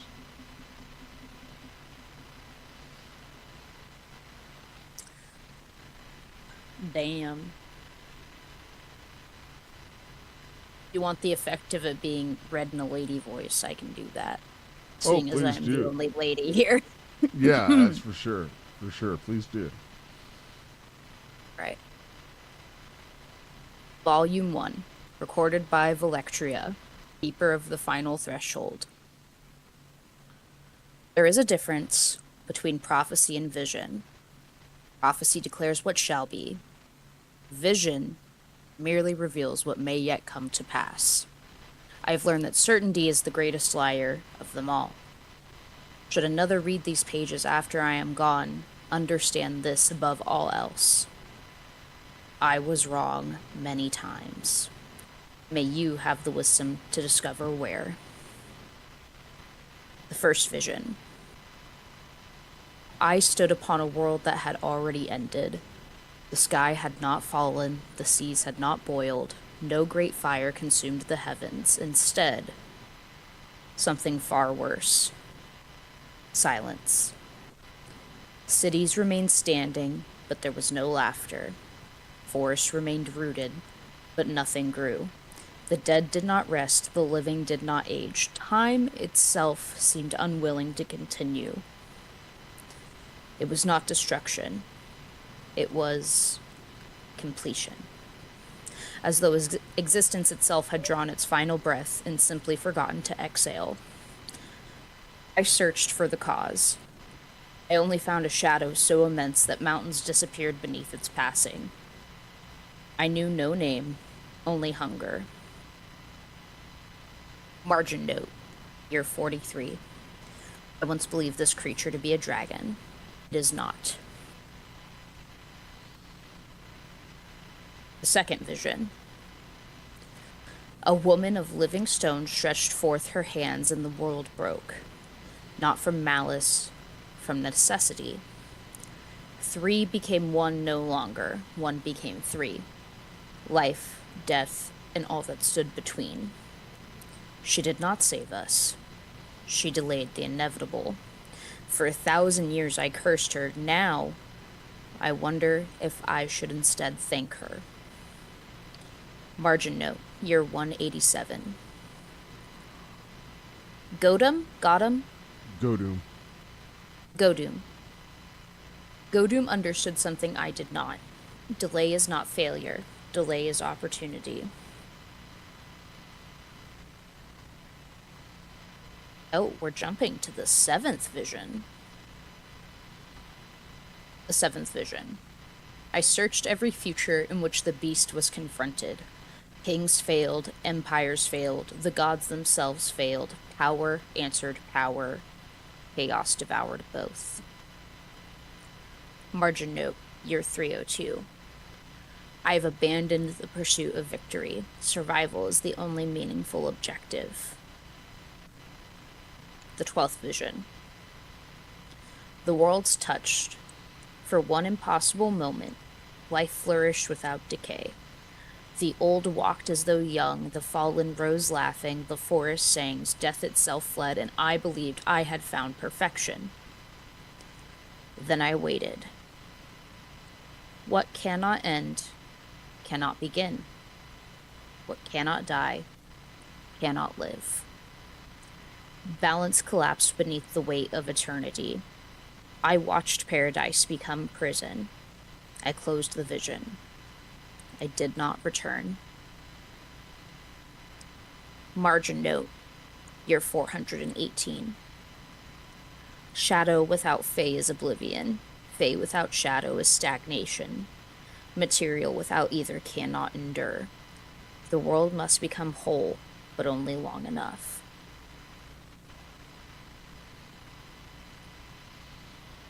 The 15th vision. I saw a city rise. Its foundations were older than memory. Its walls burned with runes no living scholar could read. It climbed beyond the clouds while the earth beneath it broke apart. Those within wept, not from fear, from understanding. They had become witnesses, not survivors. Witnesses. Margin note, year 611. Chimeria. The 21st vision. The beasts gathered. Dragons. Giants. Things forgotten by history. Things history was wise to forget. They were not imprisoned. They were waiting. Every nightmare the world had ever feared turned towards something far more terrible. None expected to survive, yet none fled. Margin note, year 690. Valencia understands. She never asked why. The 27th vision. I see the beast once more. Not a beast, never merely a beast, an ending. I finally know its name. Damus? Damus? Damus? Deimos. I finally know it. Deimos. Finally know its. Sorry. Okay, thank you. No, you're okay. I finally know its name. Demos. Ragnarok. The World Eater, the Devourer of Ages. Everything after this becomes difficult to describe. The worlds are no longer separate. The sky is wrong. The dead march besides the living. The forest consume kingdoms. The sea burns with violet fire. And still, it comes. I have done everything within my power. I became what I swore I never would. I bound myself to death. I built sanctuaries. I gathered knowledge. I prepared kingdoms. I preserved monsters. I found my reaper. I even learned how to hold creation together. For a little while. But there remains one vision I have never understood. One truth I cannot manufacture. One answer I cannot discover. The page is nearly empty. Only a single passage occupies its center. The light of Phyxius will ride upon the back of the platinum dragon into the mouth of chaos. Below it, in a hand clearly written years later, almost pressed through the parchment itself. I've searched every future available to me. I have found the dragon. I have found the battlefield. I have found the hour. I have never found the light. If you are reading these words, then perhaps your search is about to begin. Fucking god. Just quick fucking side note, quick pause. What the fuck? What the fuck?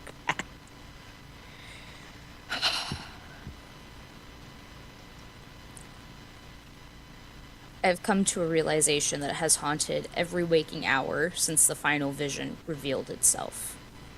For centuries, I believed I understood my enemy.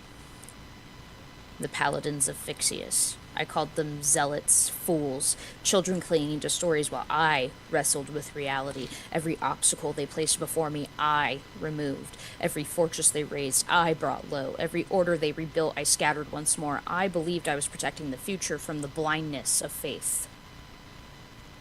Perhaps it was I who was blind. I have searched every vision, every possibility, every thread the veil would permit me to witness. Again and again and again, the dragon remains. The battlefield remains, the convergence remains, Damus remains. Only one thing refuses to reveal itself. The light of Fixius. For years I believed it to be a person, then a relic, then a title, then a forgotten god's final blessing. I've been wrong before. Perhaps I've been wrong all along. What if the light was never something to be found, but something to be carried? If that is true, then all my preparations, my kingdoms, my bargains, my monsters, my ascensions, my sacrifices, none of them can create it. Not even a goddess can command a soul to stand where every instinct begs it to flee. Faith cannot be forged, hope cannot be summoned, a hero cannot be manufactured. There are moments, though I despise admitting them even to these pages, when I fear I have committed the greatest folly in all of history. I spent centuries dismantling the Order of Fixius. I believed I was removing an obstacle. What if I was extinguishing a fire I did not yet understand? If the light is not a miracle bestowed by a god, but a burden willingly accepted by one who carries his light into the darkness, then perhaps every generation required those who remembered how. And I may have ensured they did not. That is the truth. Then no vision has ever shown me my victory, only my failure. Should these pages survive me, know this. Everything I have done, every lie, every betrayal, every kingdom I have broken, every monster I have preserved, every soul that now curses my name, I would bear the weight of it all again, if it meant this world had one more dawn. But there is one burden I cannot carry, one task beyond even my reach. When the mouth of chaos opens, when the platinum dragon takes flight, when the worlds become one, someone must choose to carry the light. Not because they were destined, not because they were worthy, but because no one else can. If I have stolen that choice from the world, then may history remember me not as its savior, but as the architect of its final silence. If I have not, then somewhere, someone is already walking toward the darkness, unaware that they carry the only thing I have spent 3 ages searching for, and for the first time in longer than I can remember, I find myself praying that they never lose faith. Final addendum. Written many centuries after the preceding entry, there is one memory I have long refused to commit to these pages. Not because I feared forgetting it, but because I feared remembering it.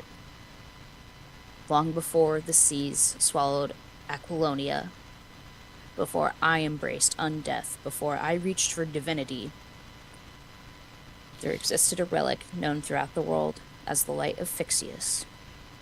A sword, forged in an age now lost to history. It was said to possess the courage of Kal. Some believed the blade merely symbolized his sacrifice. Others claimed Kal himself dwelled within its steel. I never cared which was true.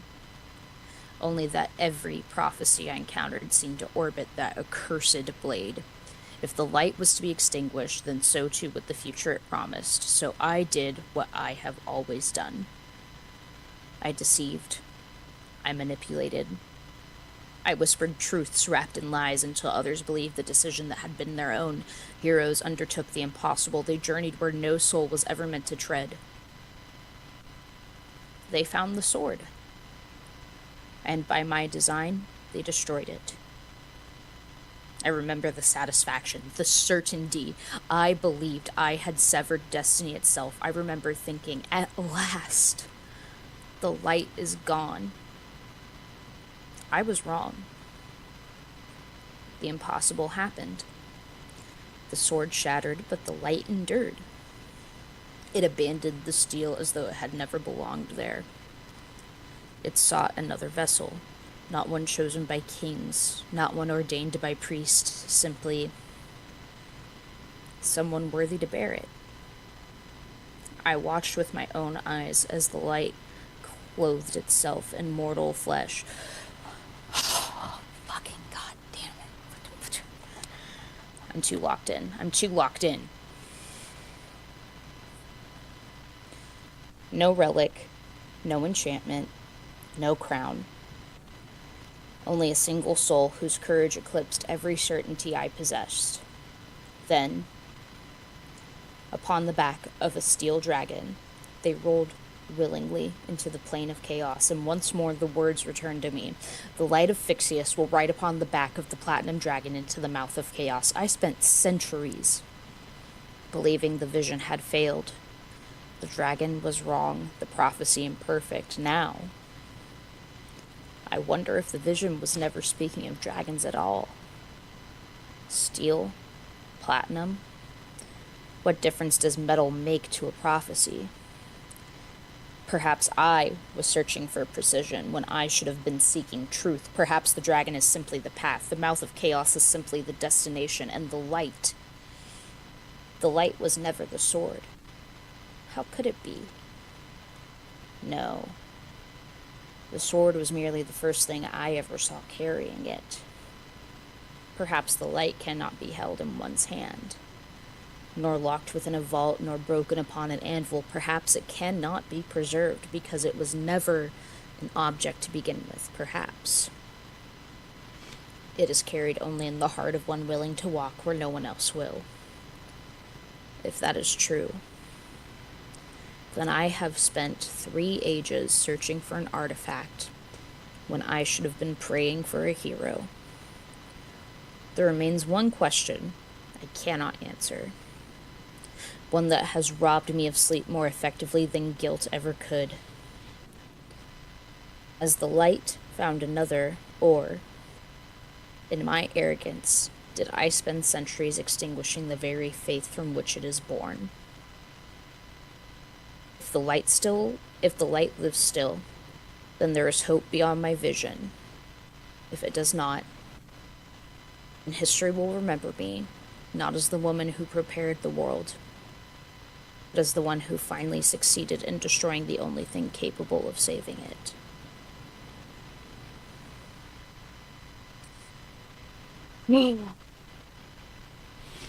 Did somebody just hang up because of that? Oh my god. Yeah.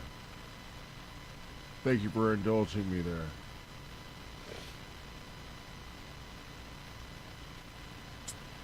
Yeah, I feel you.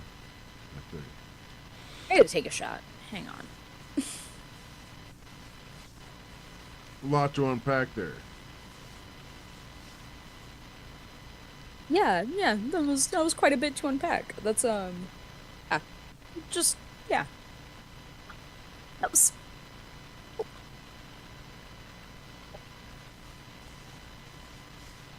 Let me just send that gif of that screaming girl again. Actually, let me just recreate it. Right. So, there you go.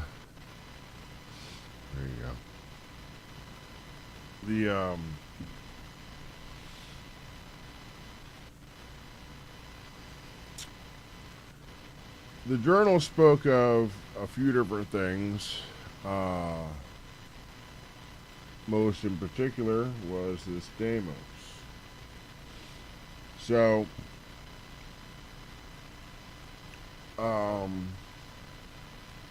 Does anyone remember anything about Deimos? I think we've mentioned it before.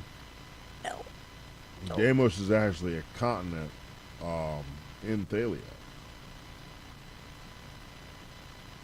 Does anyone want to roll history checks? Yeah, let's roll a history check.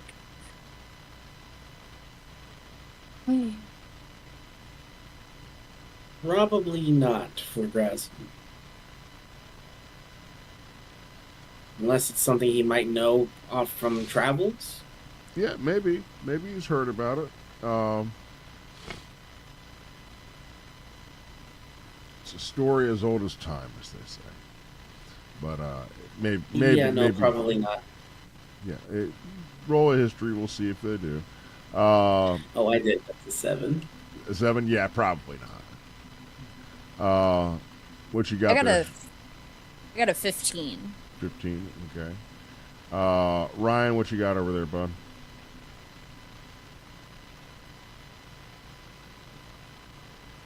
And Eric's, what do you got? 28. 28. Nice. Actually, 29 because my proficiency went up. Ooh. 19. 19. Okay. All right. So Deimos is in fact the name of a continent, which is strange, but also Deimos is also referred to as the first monster. Okay. They say that with your 29 history, they say that Deimos once worshipped an ancient god. Ancient god called Virtue. Okay? And Virtue stole into the minds of dwarves while they slept. Okay? This is how they gave him the gift or the knowledge to forge or to mine to begin with. To find the precious metals and gems that are held secret in the earth. Well, that knowledge was given to them by Virtue.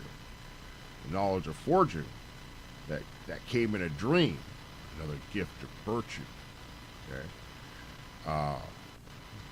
Virtue, of course, is the god of dreams.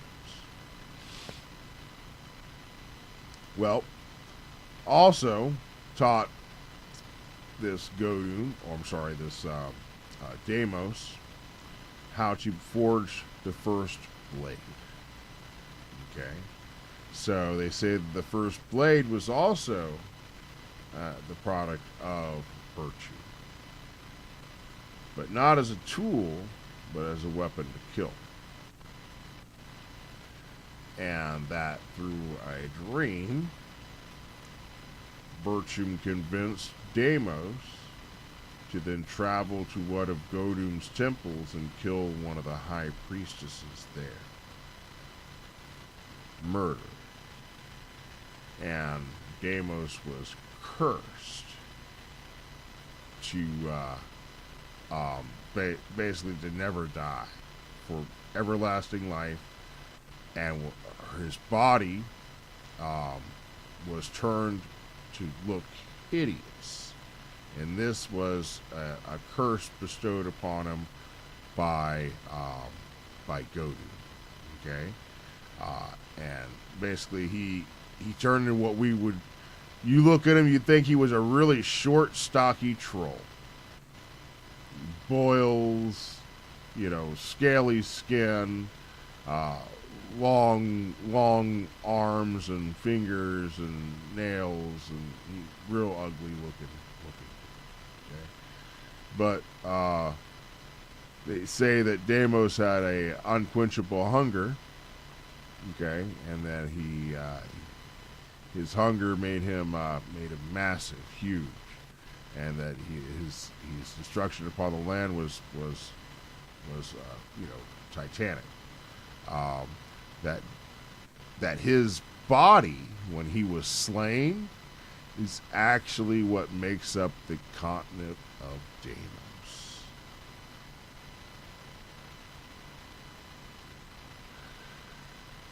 So from her vision, she's talking about Deimos walking around doing Deimos things,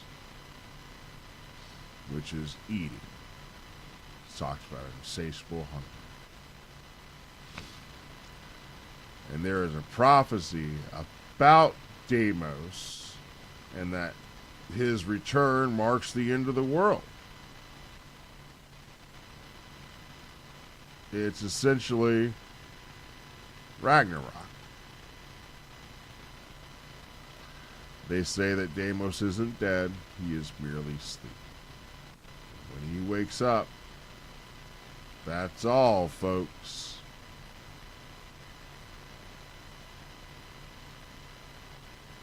But that's just a story, right? But that's just a theory. None of that's real. I'm sure you guys have nothing to worry about. Oh, yeah, probably not. Yeah. I've only seen one world end so far. What's the chances of 2 worlds ending?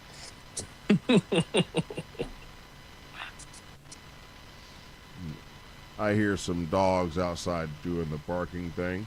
Let me run out there and see what they're doing. You guys can talk amongst yourselves. Here, I'll give you a topic. Apocalypse.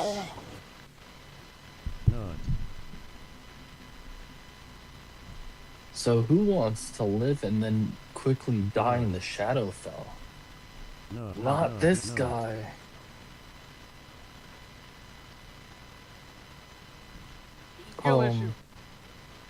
Once I again, will say that I would just like to Apocalypse is definitely one of my favorite X-Men villains.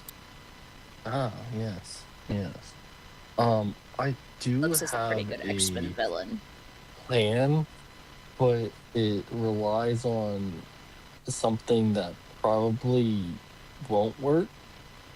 It relies on the fact that if I send someone to the astral plane, they can't come back, which the person that we're probably trying to kill and or get rid of probably has the ability to come back.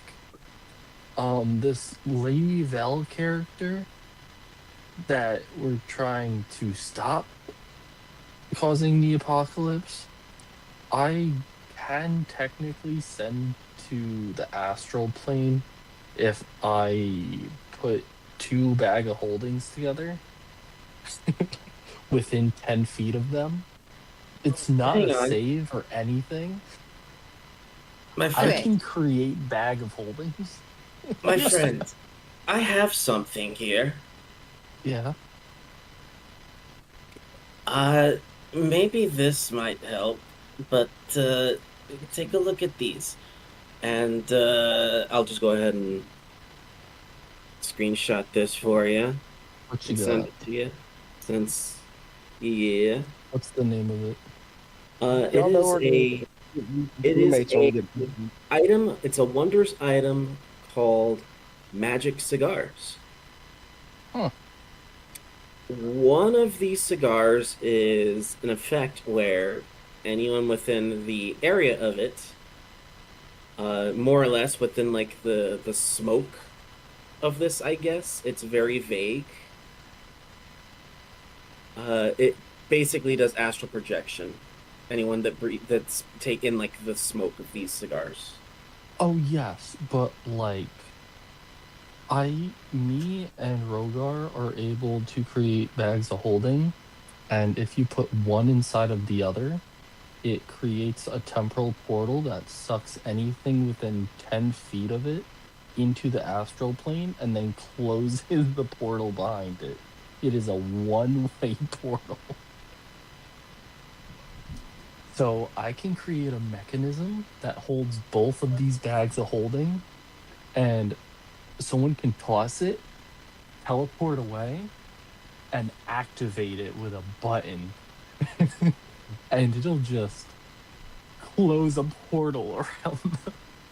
But before we even Dude, y'all do realize that we're gonna have to execute someone when we get back to the boat, I'm right? gonna grab a drink. Allegedly. Can Allegedly. we all as educated adults just use our critical breaking skills and go through this together? Because I'm still mentally processing. so No. here's this as an idea. And I do think it's a good idea here, Siobhan, to take on this from a logical perspective. Absolutely agree, 100%. What's your idea? It's not even an idea. I just I want to talk about everything that we just read. That we just read? Yeah. We're gonna sit down. It's third period junior year English. That could Classes in definitely session. be a very good idea to do, you know? Because The bell doesn't dismiss you, I do. Exactly. okay, Leah Sessom. Because Vision 1, Lady Vel is saying, I stood upon a world that had already ended, the sky had not fallen, the seas had not boiled, no great fire consumed the heavens. It seems very obvious, based on reading everything and on, the history and lore drop, that this is world post-dooming. Agreed. So, Especially from my with that. understanding, the Shadowfell, the material plane, and the Feywild didn't exist at one point. They were all one place. And then someone came and divided it into 3 separate planes. That was post or pre-creation. So I believe that is involved in this somewhere. Well, if you go to EDF2, the margin note next to the 12th vision for Mir 418, shadow without Fey is oblivion, Fey without shadow is stagnation, material without ether cannot endure, the world must become whole, but only for long enough. So is Lady Vel trying to unite the Shadowfell with the material plane, but only for an instant in order to protect it, or is she actually trying to destroy it? Because what I get, especially from the sense of the writing in later visions, is that her intention is not malicious. Okay. So, Especially with that last sentence in that margin note, the world must become whole, but only long enough. okay. So I'll ask you to do me this, Virix. Make a roll for me. You can make it an Arcana. You can make it a religion. Arcana or religion. Hang on, let me get my page pulled back up. I just want to pull up the page. I don't care about all the other shit. It could also be history, I suppose, technically. Well, I have a +7 to religion, so...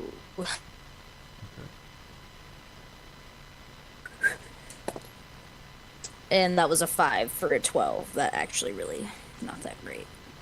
Okay. Well, might be enough to sit at this particular poker table. You can gather this. Okay. So, like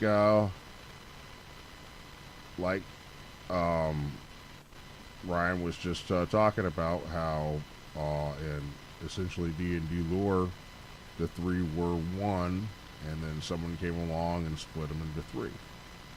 And in my version, that was Godum.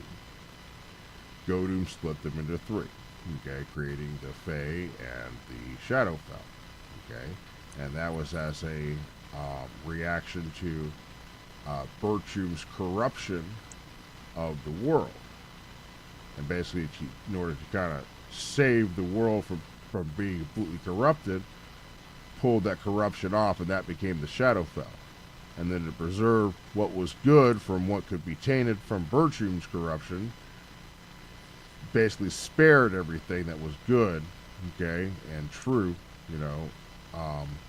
that became the nature, the essence of nature, the spirit of nature, all of that got preserved, and that became the Fae. So her creation would live on the way she intended it, and that's essentially what the Fae is. And so, with what you're reading there, sounds like if she was to take the shadow fell that she's bound to now because she's the goddess of death. Okay, she's tethered to it. Okay, she tethered herself to it, and then returned that to the material plane because she's tethered there. Then now she'd be tethered there to the material as well. However, everything in the world would then fall to the corruption of the Shadowfell, which basically would mean everything would start dying. Okay? And so what she wants to do is then take the Fae and then bring it with it as well. So that then we would have because it would balance that, each other out. Yeah, there's that margin note that shadow without Fae is destruction, but Fae without shadow is stagnation. And so she said that at one point in time she had, and she brought them all together. This was in a vision. She had done that and brought all the worlds together, okay, and made them that way to where nothing else could die anymore, and hopefully that would just stop everything. But then nothing grew older, okay, either. Okay, so if you were born today, guess what? You're always going to be a baby. Okay? And Peter Pan never gonna grow old. You ain't gotta worry about it, kid. Nothing grows old. Okay? And you're gonna be old forever. Okay? And it's just permanency. Okay? And so that wasn't sustainable either. And so the whole idea was just got to do it just long enough. Bring it there to where that I could have my best influence upon the world, and maybe I could bring this thing down. Okay? But just long enough, and so it has to be able to return. So it can't be permanent. So whatever she's doing can't be permanent. But unfortunately, by doing so, it'll be the ruin of a lot. And so that's why Chimeria, you saw in her vision, Chimeria, it was this city that it levitated above everything else. And so then it watched as these three worlds collided upon themselves, and it basically became the ruin of the world. Imagine giving the entire world miracle growth. Okay? And then giving that miracle growth steroids. Okay? And then giving that steroid nitroglycerin. And then seeing what happens. Okay? And that's pretty much Jack and the Beanstalk on a worldwide scale. Okay? Lot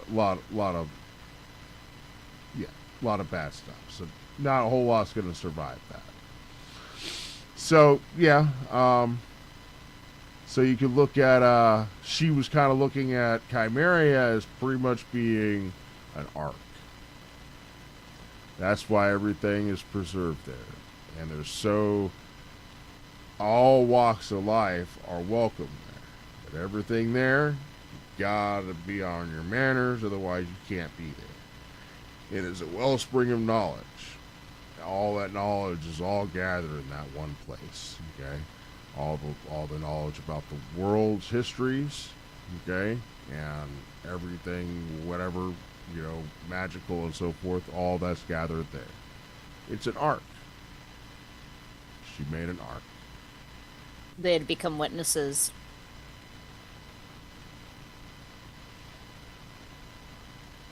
Yeah. Okay.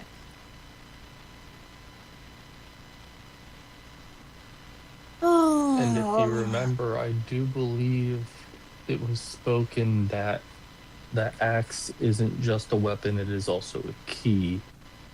That release of power also releases all of the dark energies from the Shadowfell onto the world, essentially completing the mission of Valectria, and opening the Shadowfell to the prime material plane. Maybe. Maybe there's another reason for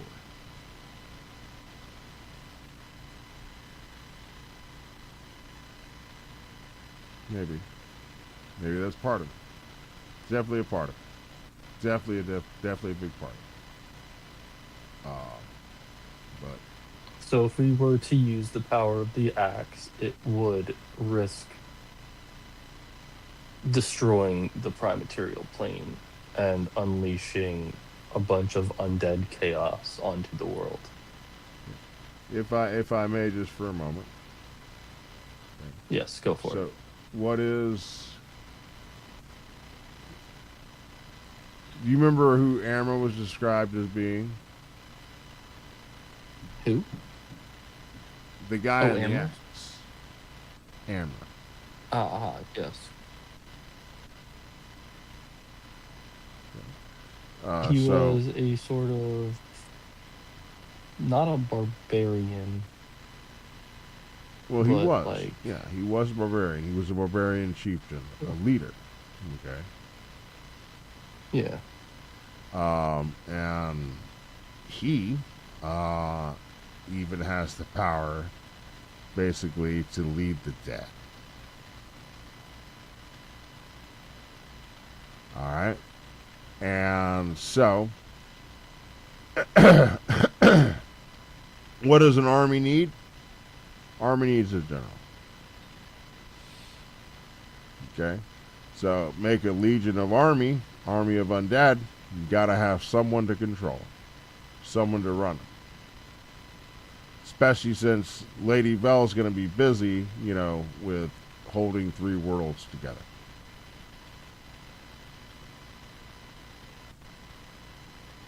Temporarily. You see. Just briefly.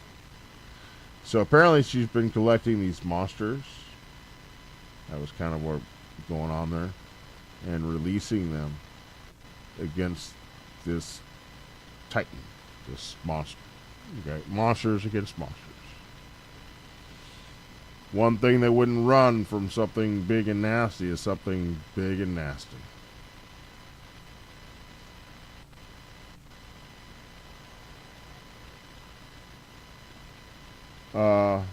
But yeah, you guys have jobs to do. Okay. Eric's, remember, the queen told you the next time that she sees you is make sure that you've completed your other job. Kill Captain Commander. Okay? Oh, buddy. Yes. Come on, sweet boy. I don't Yes, think that's it. I don't think she's someone you want to disappoint.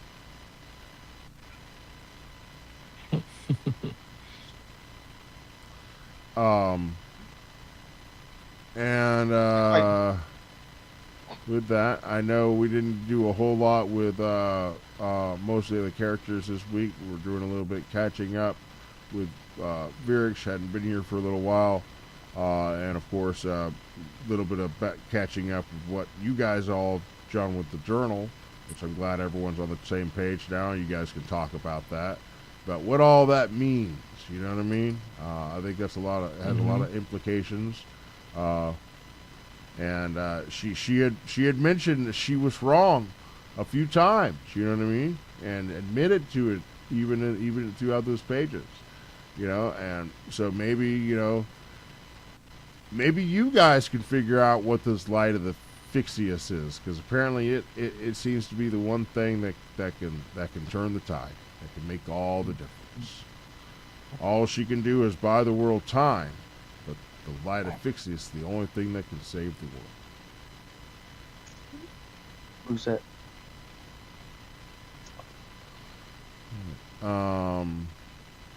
But I guess I'll get flack from Ryan if I don't mention that this game is brought to you by W Energy. W's long-lasting clean energy made for gamers.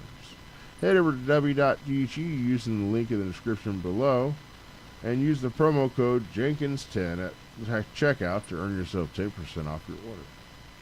And of course, if you're looking for a game but find it difficult to find one yourself or to get one started, head over to Start Playing Games, where you can start playing today.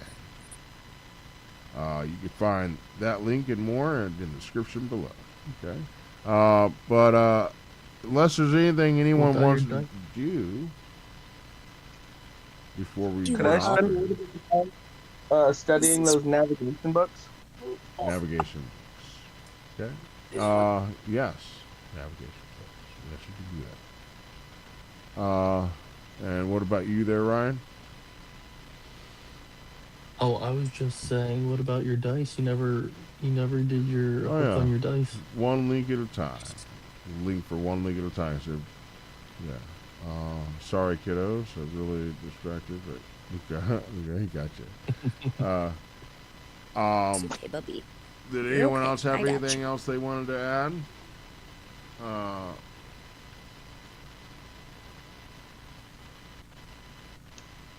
Okay.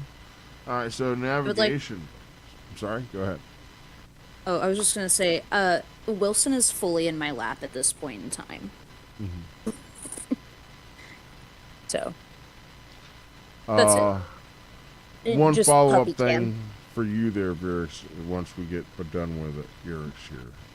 Sorry we're running a little bit long here. But Eric, so the books about maps and stuff, that's what you referred to, the navigation books. Yeah. All right. And what exactly are you looking for here? I am trying to cultivate a navigation skill so that way we can work the boat a little bit better. You need a good helmsman. Okay, so something that you discover when you're looking at different maps is that on most maps of the known world, there's something that is missing. Auroria. What the hell? What the helliana? In fact, as you start looking at it all, you know, Auroria doesn't seem to appear on any, except for one printed right here in Chimeria, a royal map of some kind, one that's not widely distributed.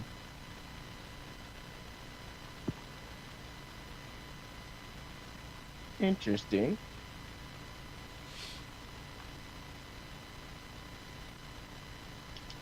Almost like this land popped up out of nowhere.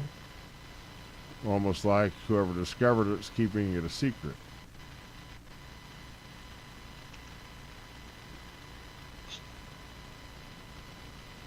After all, what are they getting? What have you discovered they're getting out of it? They're getting out of it raw gold and silver and platinum, things that are being mined out of it and shipped back in bars that you guys happen to stumble upon very cleverly. There's Nice sleuthing. oil on the ground. Nice sleuthing, guys. Okay. So Eric's or Eric's. Other than that, Listen, please. you return to the ship then? Yes. So yeah, as you return to the ship, you're greeted by one of the members of the crew.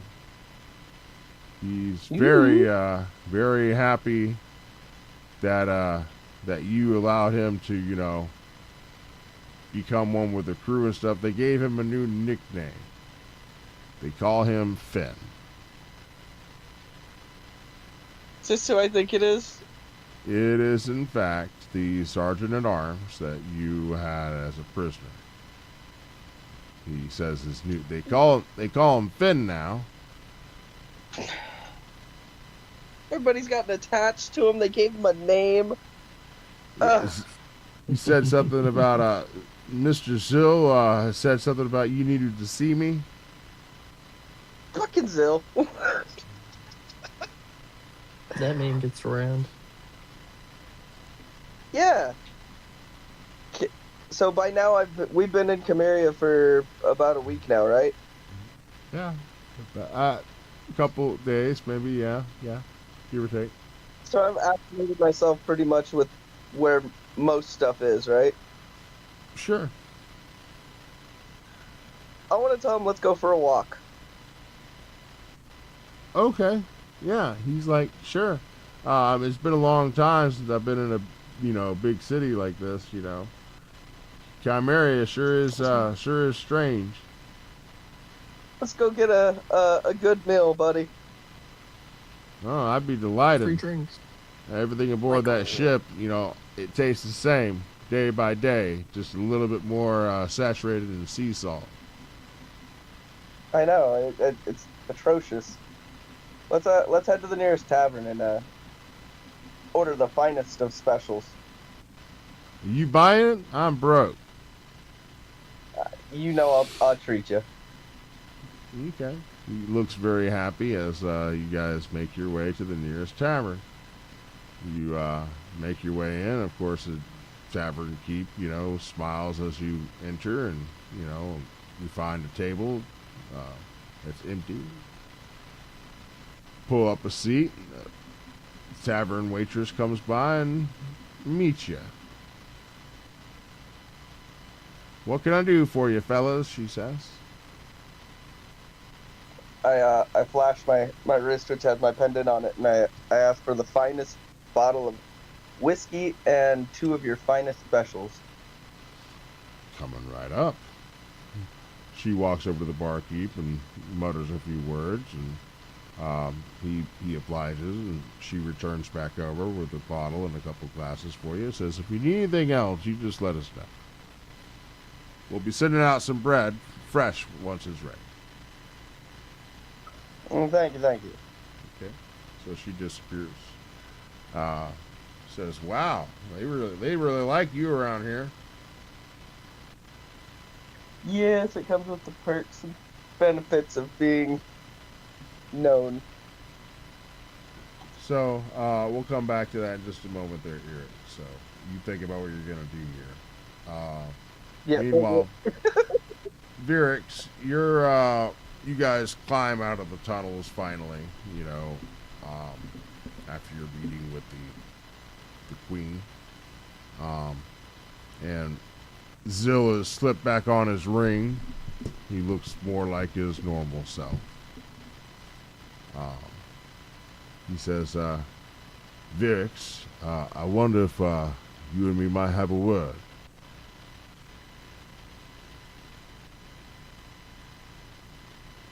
Oh, the Lord requests an audience with the lowly ranch hand. I'm so sorry, what can I do for you, Lord Zill? How can I be of your service today? I deserve that. But, not to dig myself more of a hole, but it is, Zanzibar. If you're going to use my name, I suggest you use it correctly. Might I mention, he takes off the ring. I suppose there's no sense in doing this anymore. Old habits and whatnot. You understand. But if this one consolation, dear Virix, I am terribly rich.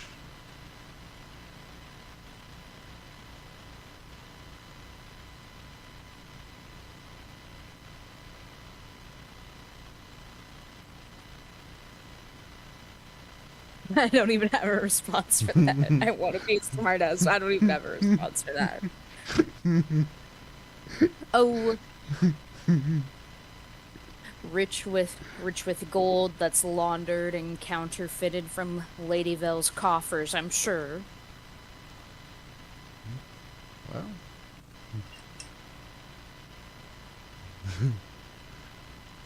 You never turned your nose up at ill-gotten gains before.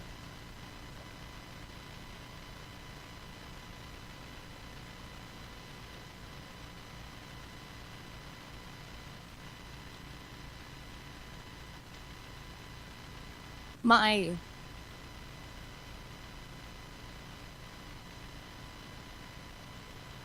can only stand a cake with so many layers. My sweet tooth only extends so far, and perhaps deception and lies operate the same. Dirks, forgive me, but you see, this is exactly why I didn't accept that lock of hair. See, it was a symbol of something. It was more than just a piece of you. It was a symbol, almost something I felt I hadn't earned yet. I do hope that it's something I can start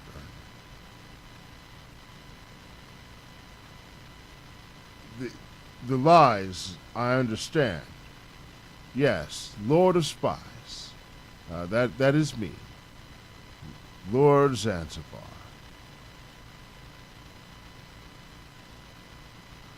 But, and yes, maybe, oh, there is one thing, Furious. I forgot.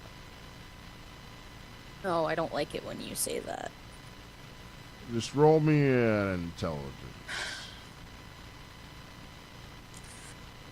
Ah, shit. Here we go again. Intelligence saving throw? Just an intelligence check. So this is more like checking your memory. Oh, that's a 5. Okay. Yeah. Something is a really familiar about Zanzibar. You can't put your finger on it. You feel like you know Zanzibar. Let me just leave it at that. Okay? Fuck. All right. I hate when the dice do me dirty. But with that said, can I show you something? Good.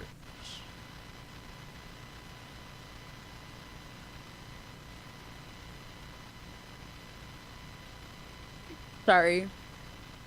I'm having a lot of fun kind of just being a petty girlfriend right now. No, I get it. These opportunities are rare.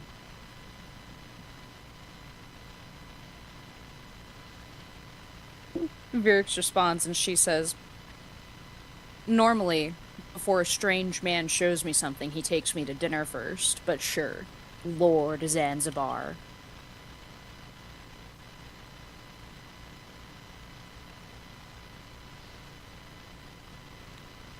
Then, if you would, he extends an arm as, to escort you. Ooh. I'll take it, but my fingers are digging in, and I got those fucking gauntlets on. I'm angry. Noted. Yeah, he flinches a little bit, but he doesn't say anything. Continues along, walking, and turn down a street and continue making your way. He says, being Lord of Spies in a place such as this, for as long as I have been, retired, I might add, some time ago does have its benefits. And as you turn around another corner, you look and see a large plantation on the outskirts of Chimeria. Okay, just outside. Okay, just across like the river, looking down, you can see like a vineyard. Okay, he says, "See that vineyard out there? What of it? It's mine."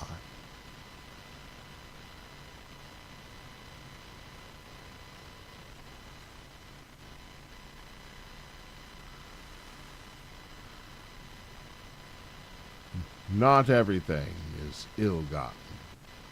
Perhaps ill-started. But everyone has a retirement plan, perhaps.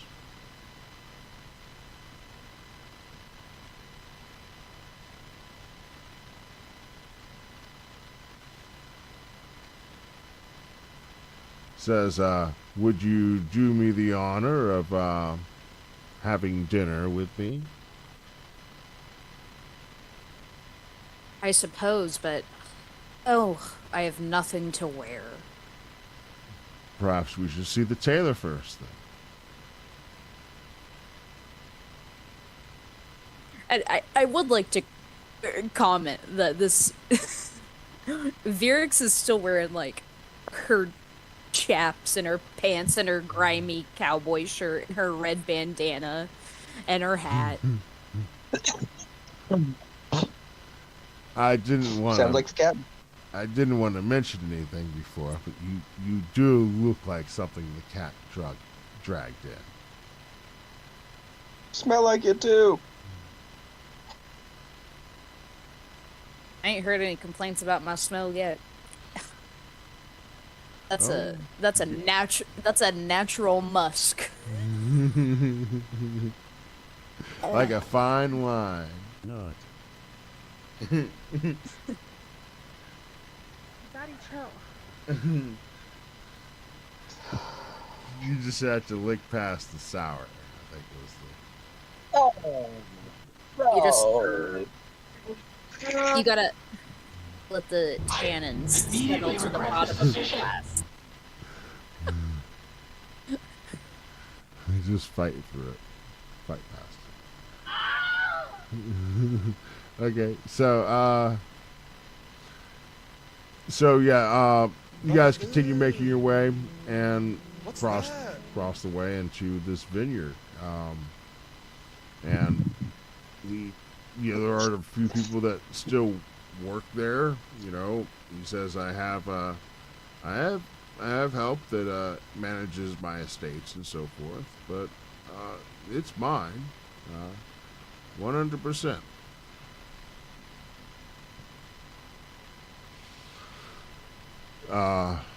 See, Virix, having things is a tremendous, gift. But there's no gift greater than companionship. And I'd give up 100 vineyards to have you as my continued companion. Whether in this world or another, I know that as long as I'm with you, I will find happiness.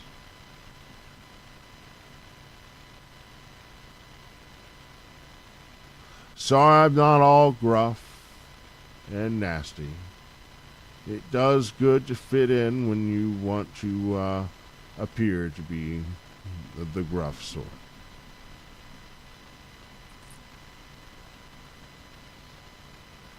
I can go back to being ugly if you like.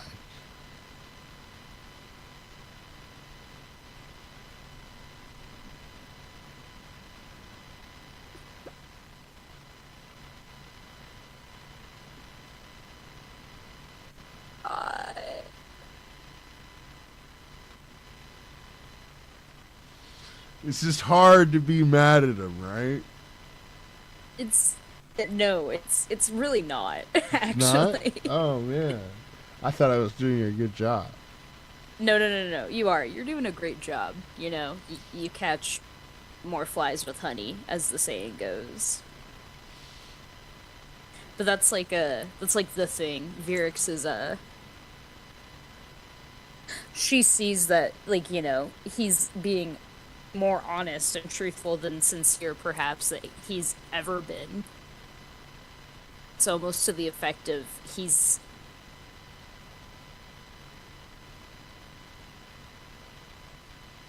the physical appearance. It's like a totally different person. Virix is she's mad. She's blindsided. Yeah. I'm picking up on some of that. You are cutting out a little bit. I wasn't able to hear everything you said, but I want to flip it on over to Grazzle real quick. Grazzle, I'm sure that you make your way back to the ship at some point, or perhaps there's someplace else that is your drawer. Grazzle dazzle. I believe at this point probably be best to return to the ship. Okay. It's not like I have a coin or anything on me to purchase anything. Right, yeah. Pockets. The whole thing. Perhaps you can talk with Rogar and Spencer about making some tire for you. But yeah, you make your way back towards the ship. So what do you get? What does Grazzle do in the evenings? Milks himself No. in here. Do we here aboard happen to know anything interesting about this place? Okay. About Chimeria? One of the sailors asks. Of course. Well, I would Chimeria, like they to know say. more. Chimeria, they say, is the wealth of knowledge. They say that some people come here to learn, and some people come here to contribute to the great vastness of knowledge that's already here. You know, they pay you for books. They have what's called a world library. And it's supposed to have every book that was ever written.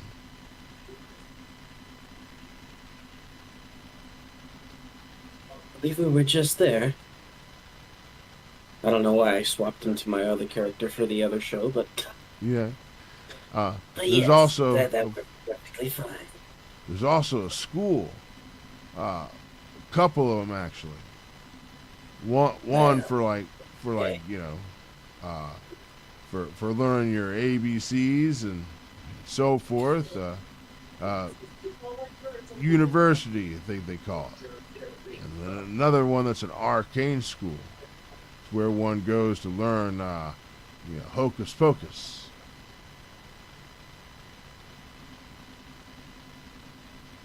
I've always been interested in learning a little bit of magic. Alas, I'm a barbarian, not a mage, but maybe a school could help. Yeah, or they say to attend the school or the college or even go to that library, you have to be a citizen. And apparently becoming a citizen, the easiest way is to sign up in the Royal Army. They say you serve for 3 years and you become a citizen. Comes with a stipend.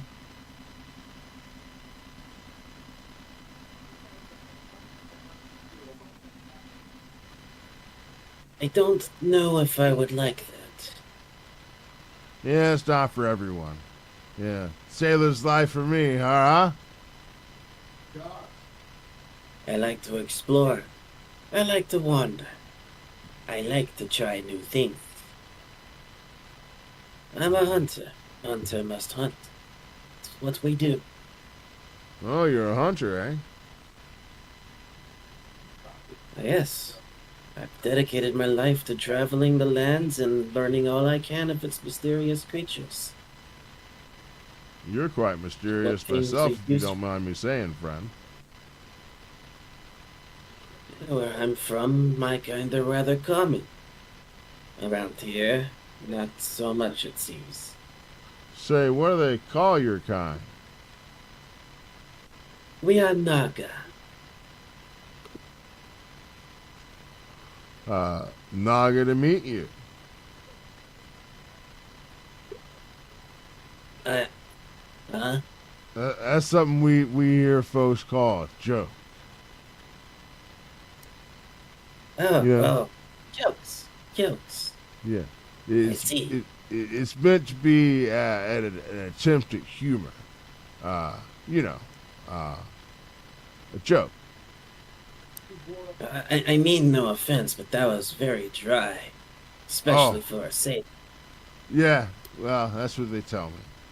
Dry joke Jackson. Pleasure to meet you. Okay. But so whizzing on over to Spencer. Spencer, you find your way back to the ship, no doubt wanting to work on a project. Yeah. I'm pretty sure I finished the propeller, did I not? I think you did, but there's always something you're working on. Yeah, there's always something. So when you come back, you see your Naga compatriot is over there talking with one of the ship's crew, and you see your newest friend, okay, leaning over against one of the railings, flipping a coin, okay. Says, "Wow, woo-wee, that is some kind of big thing. What do they call that?" Pointing at Grazzle.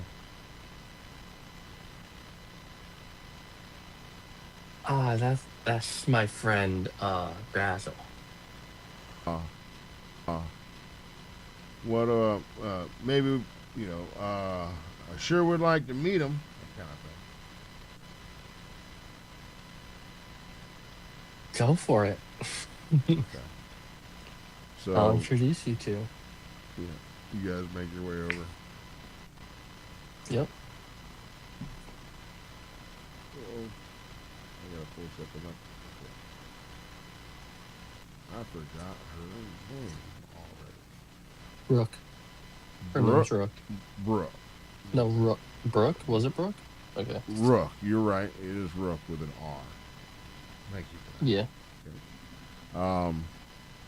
So Razzle, you see essentially what looks like a little cowgirl. Okay. Kind of waddles on over with Spencer and says, "Gee golly, mister, you are some kind of creature. What do they call you?" My name is Grass. I am a Naga.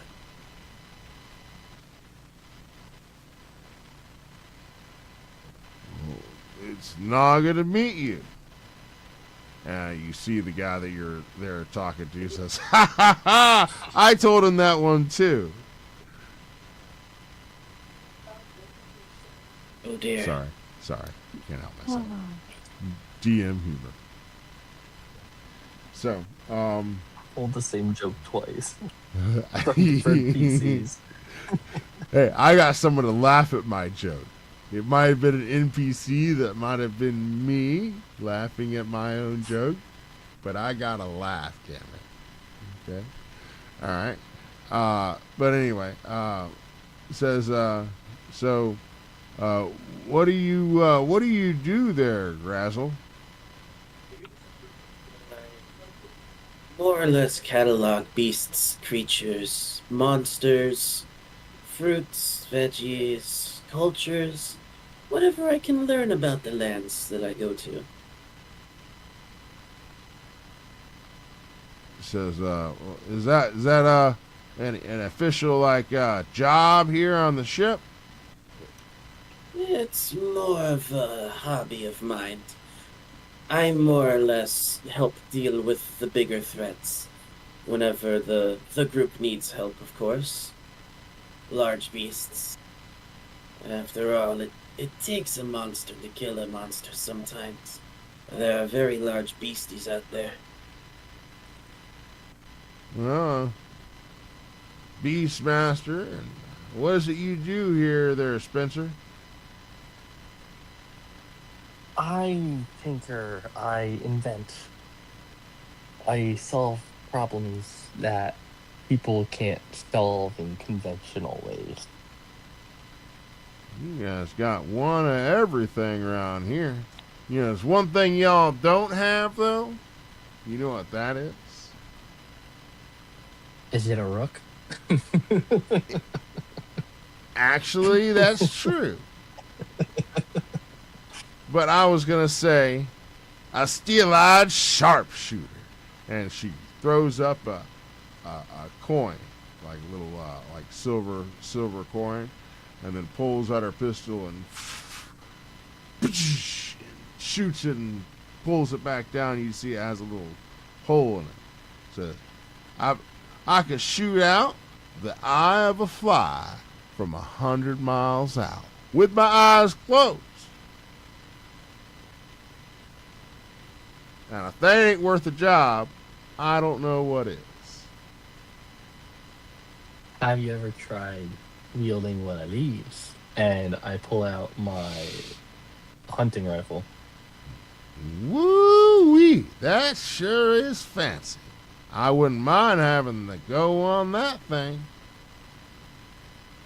Have a try. Okay. So she takes a look at it and says, woohoo, you make this yourself? Absolutely.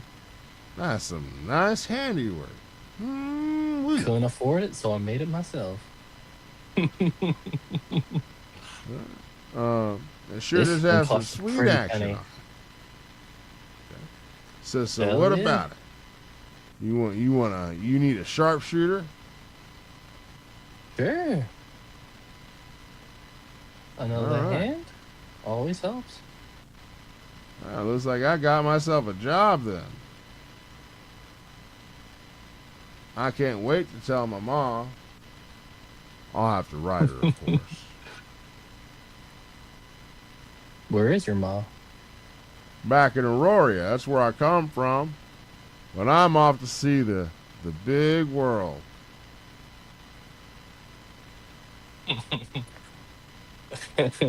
So, You can go where are get y'all the water headed? yourself. We're headed back to Auroria.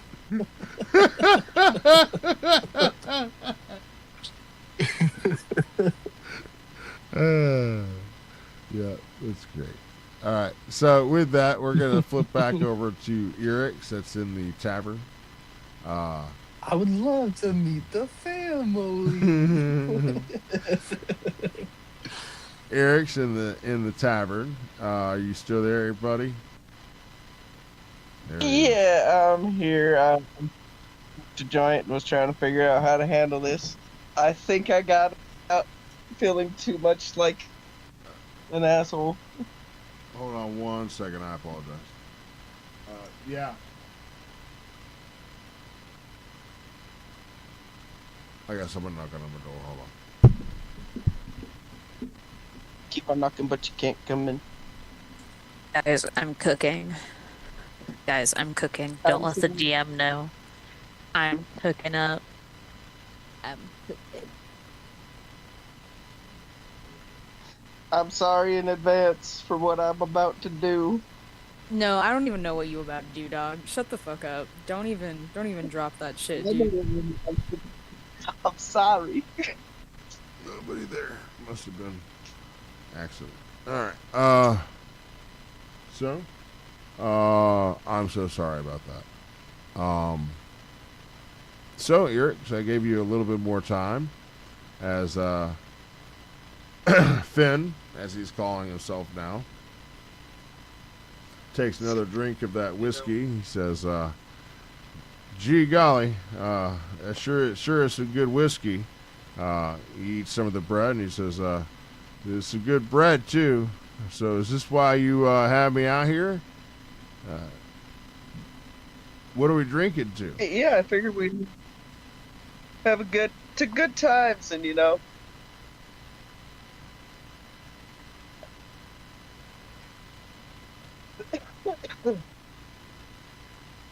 Yeah.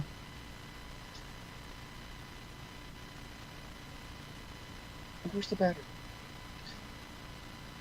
What is the special for today, then? Because you always do intrigue me with what you feed us. So The special, as the waitress comes back, says, "Well, we always have the perpetual stew, but then of course we have water beast. Well, to be honest, it's catfish, but it's a bit of surf and turf." water beast. I mean, it is catfish. Okay. All right. Okay, well, technically, it's catfish stuffed with pig. So it's a water beast. You see, it's surf and turf.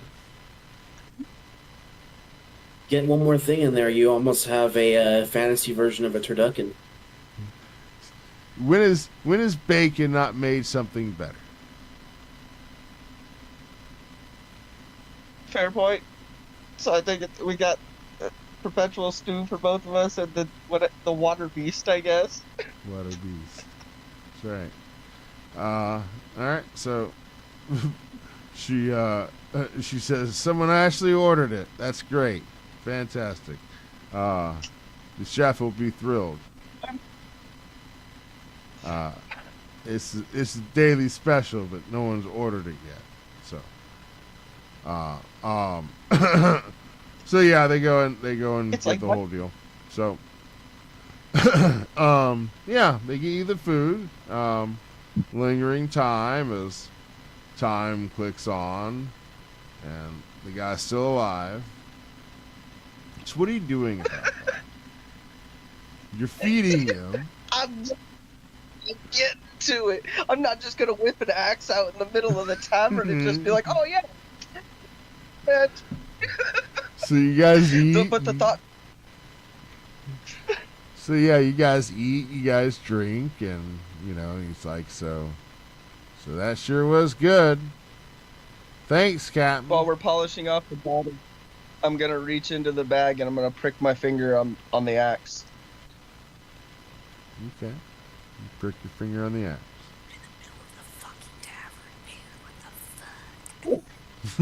Assassination. I'm putting one more bottle to go. Okay. They give you another bottle to go. Let's walk for this one. I want to see the stars. Oh, that sounds like a fine idea, he says. You notice he's, after you guys polishing off an entire bottle, after you guys get up, go ahead and roll me a constitution. He failed his. Oh shit. Please don't fail mine. We don't need two drunken idiots.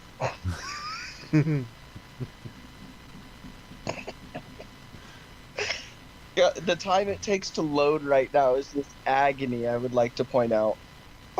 So yeah, whenever you guys stand, you notice that he goes to stand up and he catches himself, before he face plants, as he puts a hand up on the table and rights himself. He says, "Whew, you know what they say, you never know how drunk you are until you try to go to the bathroom."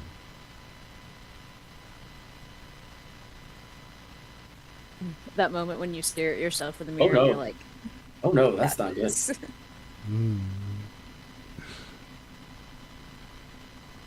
So he staggers and makes his way over towards the door. Let's see how you manage to get up. That's not good at all, Brody. And my stuff froze for a moment. It's all good. No, it's not. I got a 3. Oh, so yeah, when you stand, you notice that you're inebriated as well. Okay, so you also do the same thing. Kind of catch yourself as you stumble and fall and make your way. So that means that you're gonna do everything at disadvantage right now. So you're under the influence. You're drunk. Not my intention, but fuck it, roll with it, I guess. Master plan coming together. Yeah, there we go. This is what legends are made of right here. Um, I'm gonna head to the dock, but not just any dock. I'm gonna look for a secluded dock. Okay, you guys make your way down to the dock. We'll say that the fresh air gives you a chance to maybe, I don't know, get a second wind. We'll go and roll another Constitution. Okay, hold on, let me flip back over there. Come on, don't do it. Either the harbor smell is going to either make you, perk back up or make you hurl. May I Red tide remind or- you, you are in the city where violence is like not allowed. No freaking way he just did that.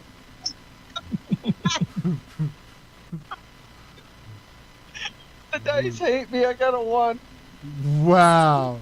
So yeah, you're making your way through, and you're really trying to get yourself back together, and the once that you turn the corner, Next, and I rolled a 1. the smell of fish, just rotten fish, hits you.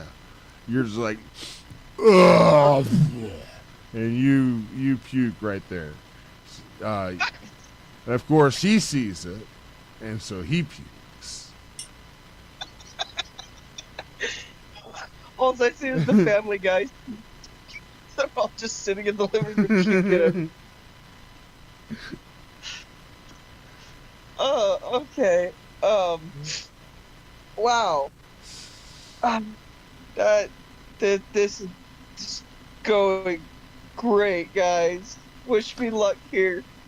So they have that condition track little deal on your character sheet. Okay, so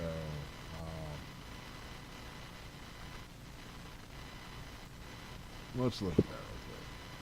So earrings. I Condition. can't. Phone So keeps crashing to apps that I'm in.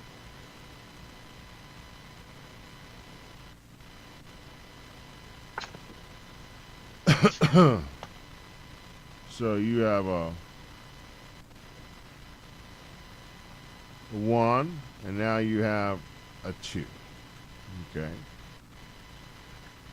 So once you get to 6, you're out. Okay. So we don't want to do that. All right. No. Don't want At least until the mission. So that's 2 failures so far. Okay. So that's going to take you a -2 on the condition track. Okay. All right. How's he looking? He's also negative on the condition track. So both of you are not well. So right now, actions, attacks, saves, they're all done at disadvantage. Fuck. Okay. But yeah, you guys continue making your way down, getting past the vomit and so forth, down to the harbor. Okay. So, before long, it's just y'all. You see the last fisherman for the day packs up his nets and his poles and makes his way down the planks, disappearing off the pier. What would you like to do? I'm gonna ask him who he pissed off. What? Why? I don't understand what you mean, Captain.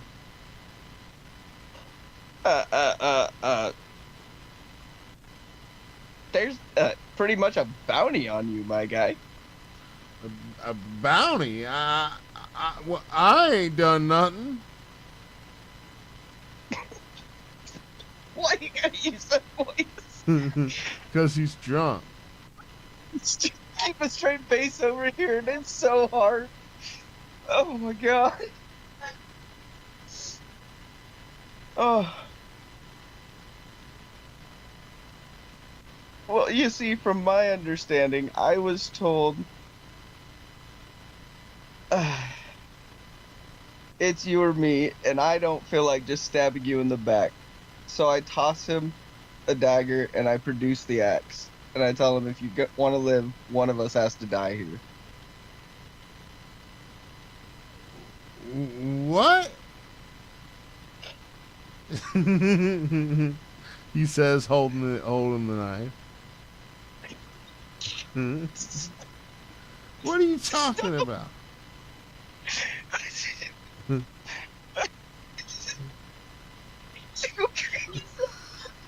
What that got me, like, everything. I could just imagine him looking down at the knife and then looking back. Huh? All right, so. The best part is they're drunk too, so it's like Imagine neither of us are able, like, we're swaying and shit. From the outside looking in, it probably looks like two drunk dumbasses being dumb. So. Yep, probably. That's what I would assume if I saw something like this, to be honest. Master Assassin Warlock at work here. What's Yeah. the next stage of your master plan? Well, I guess I'm gonna step towards him to know I'm not stumble towards him, I guess. I don't look very intimidating, though, because I'm drunk as shit. I'm trying, though. Okay. Chance to fall flat on your face right now. Shut the fuck up. I guess I'm gonna raise my axe for an attack. All right. So as you do, he says, well, hold on. Well, what are you doing that for? Oh, gosh.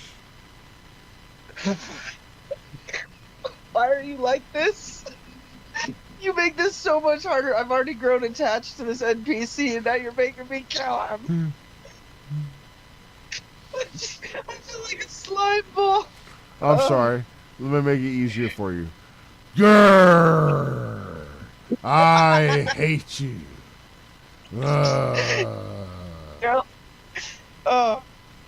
So I'm swinging with the axe at disadvantage, right? That is correct, sir. Okay. And the axe is a +3 for it to load. Wait, no!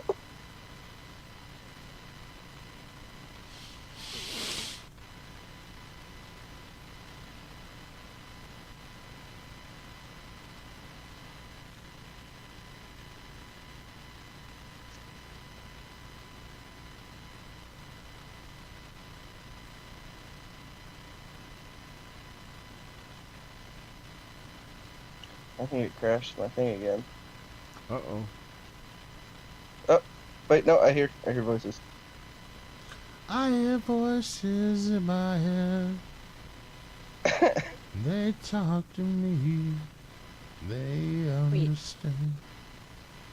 This is the perfect opportunity to use this bed. With this, I don't have the item just yet in my inventory.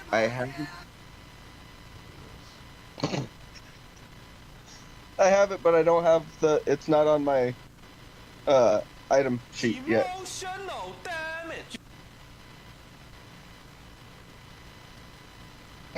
Pretty much. Right. Can I get a All right, so what are you trying to roll? For An an attack with the axe. I can roll it for you. Or I got your character sheet here. I can just roll it for you there. That works. I just didn't have the weapon on my sheet yet, so it didn't give me the button to roll it. So for your standard attack, for a normal weapon, it looks like it'll be a +8. You're going to get a bonus of a +3. Okay, so it'll be a total of a +11 to hit. This will be rolled at disadvantage. I'm going to roll the first one. First one comes out to be a 12. That will definitely hit. The 12 plus your 12, okay, makes or your 11 makes a pancake, okay, and okay, so yeah, at disadvantage you still hit, okay.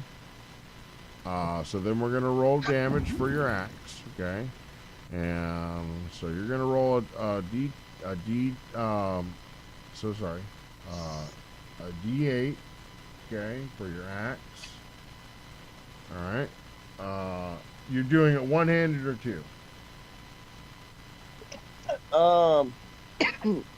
Two? Okay, so it's gonna be a d10 then. Okay, and then it's gonna be plus 2d6 necrotic.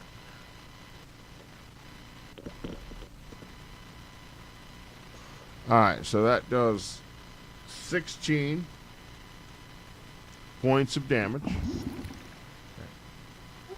All right, so it just so happens this guy has a stat block. Oh, would have thunked it. I would have never guessed that you'd make me make friends and then kill him. Well, So salty about that. he doesn't have like this is the specific stat block for that guy. But Well, okay. he is a sergeant at arms, and I have a stat So it block wasn't. for a sergeant at arms. So it wasn't always the plot for you to have me kill the innocent I was trying not to kill, right? Okay. All right, so he has a 18 AC, but that's only because of his half plate armor. So without his half plate armor, which is his current condition right now, he's going to have a 14 AC. Okay. He has 84 hit points in total. Okay. You just did 16 points of damage to him.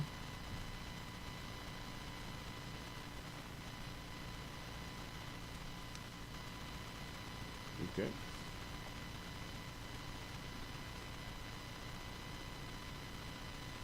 So, all right. And so, as a reaction, you can make another attack with the weapon. Would you like to do that? Yes. I want to swing for his ankles. Okay.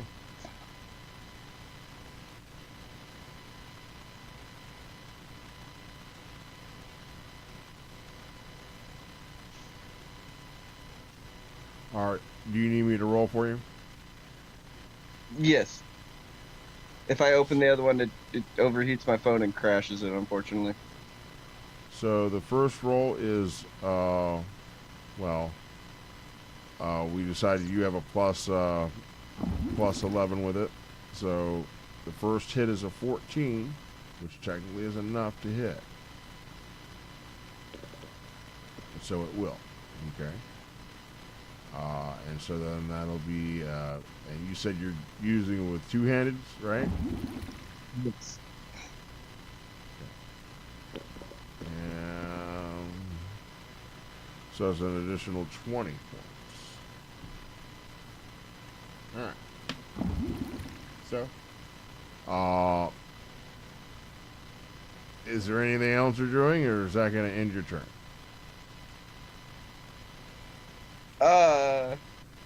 That'll end my turn. So then we need to roll initiative. That's your surprise round. Okay. You need me to roll initiative for you? Yes, please. All right. So you roll a 24. I'm going to go ahead and roll initiative for this guy just to be fair for him. You were going to go first. I am gonna swing for the hills. I have a goal, and unfortunately, he has to be unalive. Okay. He does scream, "What are you doing? Why have you attacked me?" Okay, and you make another attack. Okay, and this is a disadvantage. So first attack is going to be enough to hit, and the second one will. Okay, so you hit. All right, and that's using two hands, so it's going to be a D10 plus 2d6 for chronic. And that is going to be an additional 11 points.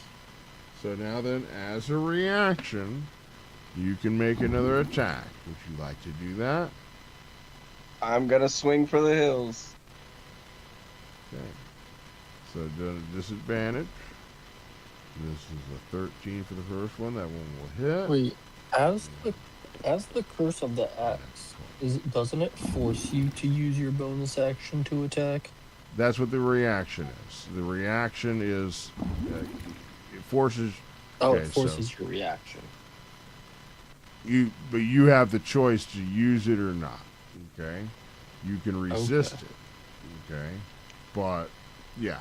So it's just one of those things. That's why I asked. Do you want to use your reaction to do that? Okay, because that's what it is. Okay. All right. So the next one is for 14 points. Okay. All right. So we're getting close, but still no potatoes. Okay. It is his turn. Uh-oh. So, of course. Yeah, he's not exactly thrilled about the idea of being, unalived. What did I do with it? I opened up,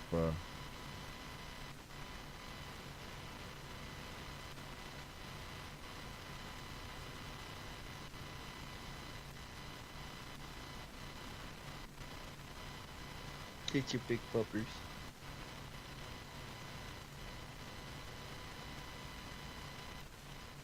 must It's a have regular closed ass it. nation.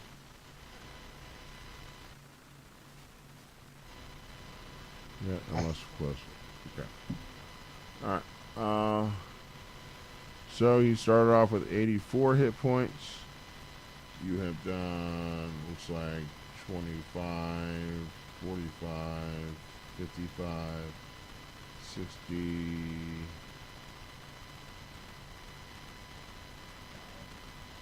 61. 61 points to him. Which is not bad. So he's pretty bloody. Okay. So he has, with a melee weapon, he has a +8 to hit. We're going to go ahead and make an attack with the dagger. Okay. This will be done at disadvantage. So the first one is +7.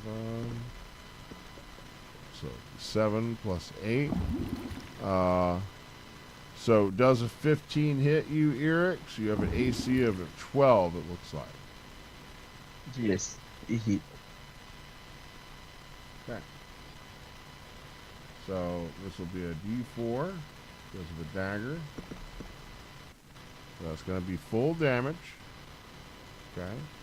And he has a +4. Okay. So he's going to do 8 points of slashing damage to you. Does he get 2 attacks? He does. He gets 2 melee attacks. Okay. Alright, so the next melee attack.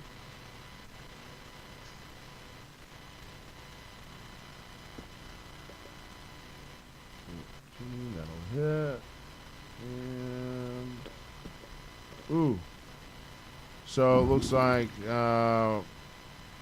so 8 plus 5 would be 13. You have a 12 AC. So that hits as well.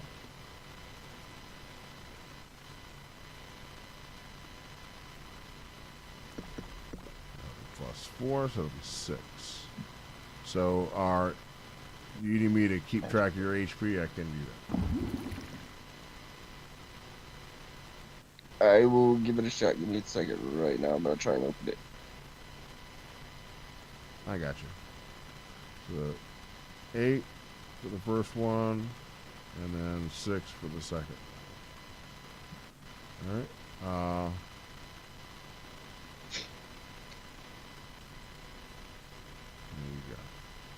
So it is your turn. Okay. He is pleading with you to stop.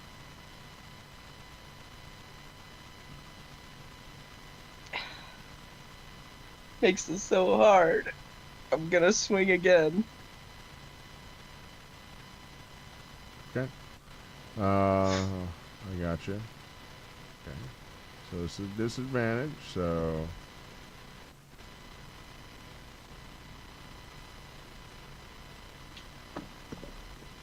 you have a 5 plus your. It's like a plus 8, right? No. That's your magic. So that's a plus 5. So 5 plus your 5. That's not going to hit. So the first attack, your attack is not going to hit. At disadvantage, unfortunately. So we get the second attack because I didn't draw blood, right? Yep, there's no second attack. Okay. So, on Okay. him. Okay. He's gonna attack at you with his dagger. Natural 20. But it's a disadvantage because you guys are drunk. So it's gonna be a third. That's gonna hit. So it's gonna be a D4 plus 4. Another 4. So that's gonna be 8 more points. I gotta pee. I'll be back. All right. Okay. Eric's. This dude is fucking you up. Pardon my French. I was about to say, how's my HP looking? Because by my track, what's he doing so hot?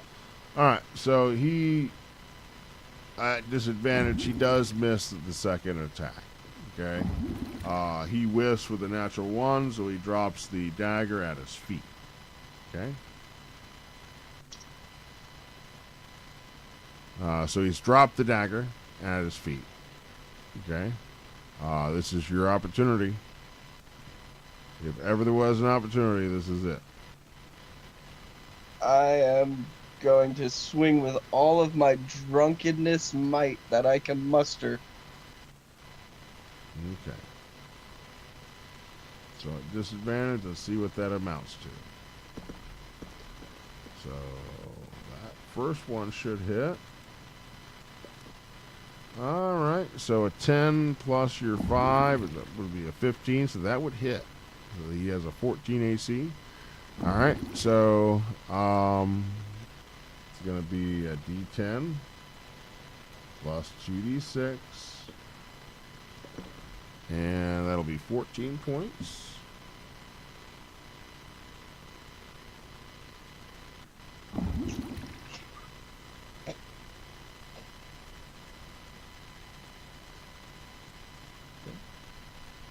So that takes it up to 75. Okay.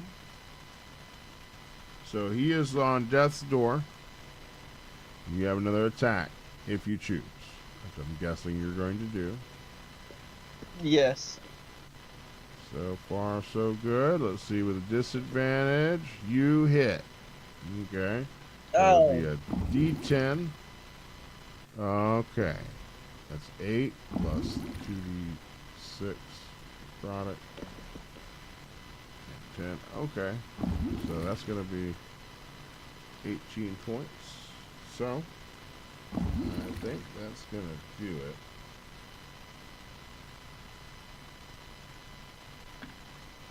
Did I commit a murder? Yeah, so that's gonna do it. So, that's over 90 points. So yeah, you managed with your two, with your final swing of your axe coming down, you slash him across the chest, and he crashes to the ground in a heap as squeaking out of his lips come the words, "Why?" as he dies. are you What? happy? No. I guess as a last hurrah and a smack to their face, I'm gonna take one of his hands and put it in a bag. So, as his final breath escapes his lips, you see the axe begin to glow.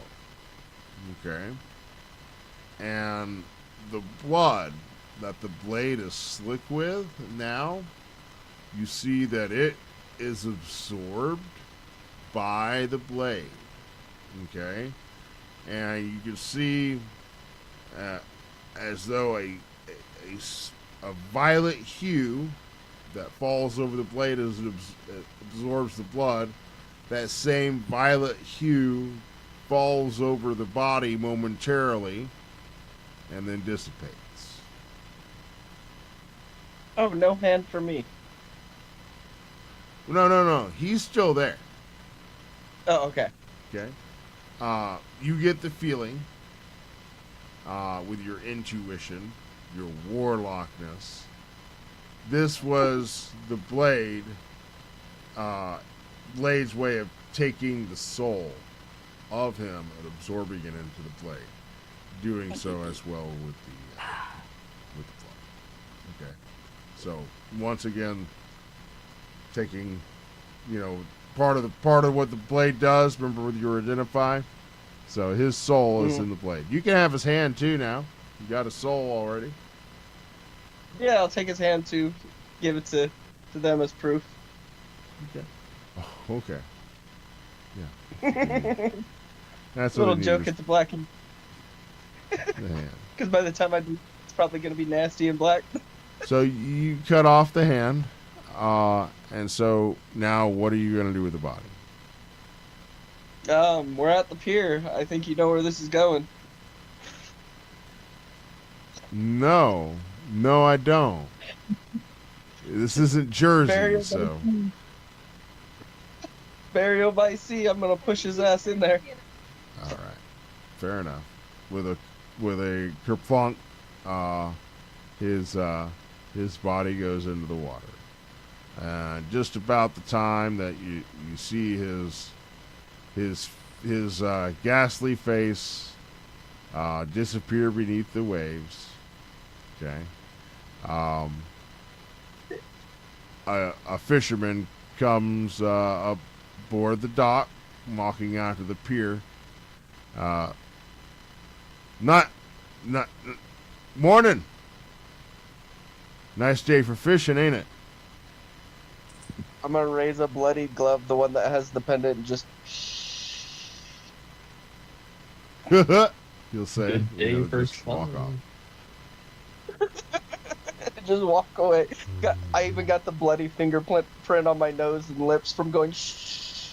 But I made sure he saw the pendant. I even went, let me wipe it. Shh.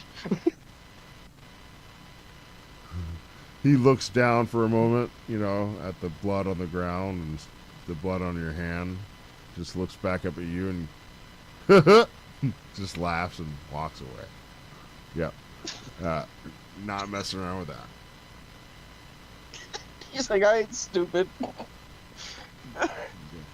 So with that, we make our way back over to Virix. Oh, I've been cooking. I gotta step away. I'll be right back. So You mean no problem, bud.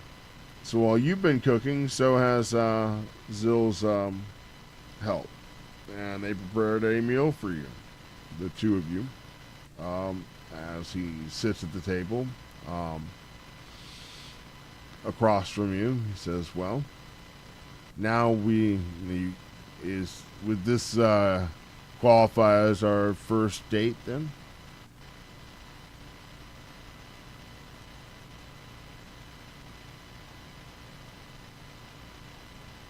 Really, I think it does qualify as our first date.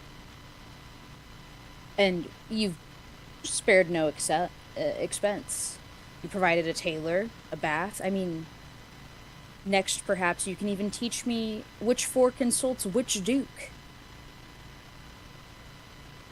I will admit, its atmosphere is a bit of an upgrade, you must admit, to what it was previously on our last first date.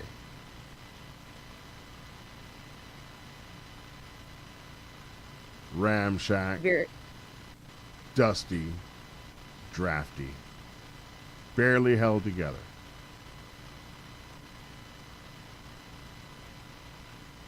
You'll have to forgive me. I'm about to monologue for a second. No, please do. At Zill's response at him bringing up the shack that Virix was under the impression that was his home in the city of Veritha. The laugh, it's like it's short. It's just one. There's not like a lot of joy. There's no joy to it. It doesn't even reach her eyes. It's almost like sad. Oh, and my computer battery is low. Thank you for letting me know, computer. And she picks up a fork and she inspects it dully and begins to push around the food on her plate. She says, "You know the cruelest part? I can see it. I can see the horses. The kind bred so well, they never stumble. Riding through forests where no wolf dares follow because your household guards chased them all away. A warm bed every night, good wine. Fresh bread instead of salted beef. Never wondering if the next stranger on the road plans to rob you. I can see your life, and that's what scares me. Because I think I'd like it. I just don't know who I'd become. I was built for dust, for sleeping under stars no lord or king can buy, for cheap whiskey that burns when poured over a bullet wound before I drink from the same damned bottle that somehow burns worse when I swallow it, for horses with bad tempers and roads with no names, for the sound my fist makes when someone earns it. Those rough edges, they're not hardships to me. They're home. The only real home I ever knew beyond your love." And Virix looks up from her plate and scooting the food around on it to Zill. And she continues, "Then there's you. You're beautiful. I never thought you ugly. Not covered in dirt, not with stunted horns, not smelling of dried blood or yellow irises. Not now. Most certainly not now, with your hair shining like morning dew and skin like snow." Oh, okay, George, get down. "For every truth you've ever given me came wrapped inside of 3 lies. You're like a cake with so many layers I don't know where the damn thing starts anymore. I love you. Or I should rather say I love the man I found around campfires, on muddy roads and cheap taverns, in a shoddy, barely standing hovel in the slums of Verithra. I just don't know how much of him was real, and if I continued to be your companion in life and love, to even become Lady Zanzibar. You once told me I was the softest cold-blooded killer you ever met. The truth is, I was only ever soft for you, Zill. Perhaps you already knew that. You reached into places inside my heart I didn't even know existed, places I'd buried so deep I thought they died with the girl I was. You were my first kiss, my first lover, the first person who ever convinced me I could trust someone besides myself. The first day we met, you looked straight through every wall I built around myself, and I hated you for it. I hated how easily you saw me. Now I think it may be the thing I cherish about you most. You say you haven't earned my trust, and maybe you're right. You've hidden yourself behind so many names, so many faces, so many careful lies that I don't know where Lord Zanzibar ends and the man I fell in love with begins, but I will give you the chance to show me. Not because you've earned it, but because I choose to. Consider it a clean slate. Like we're considering this our first date. But understand, I will always be cut from rough cloth and covered in road dust. I will always find more comfort beneath an open sky than a painted ceiling. I'll always choose a horse over a carriage, a campfire over a ballroom, and a sunset over chandeliers. My heart belongs to you, but it belongs just as much to the wild places of Auroria, to untamed lands, lonely trails, hard rides, broken fences, and horizons no map has ever managed to tame. I will walk beside you through this world and the next if you'll have me. And she kind of like reaches her hand across the table for him, but she like stops for just a second, like before reaching all the way across. There is one thing I cannot give you. I can borrow another's face, another's voice, another's smile. I can become almost anyone you or anyone else would ask me to be. But if loving you asks me to become someone other than myself, then that is the one shape I can never wear. Every face I've ever borrowed has washed away with the tide of time, the whims of those whose pockets are heavy with gold, and my own tears. I've worn 1,000 people's ill, but the soul is the only one I have ever truly had to call my own. Lips, but here my soul remains.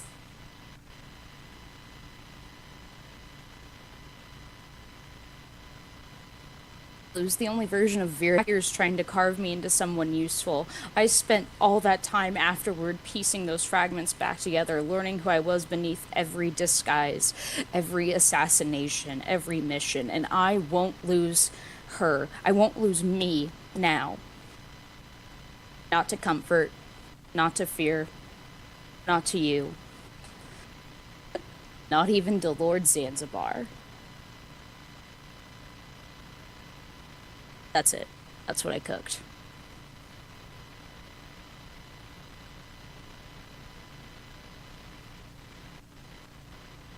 He looks at you, astonished. So finally I get to see the real you.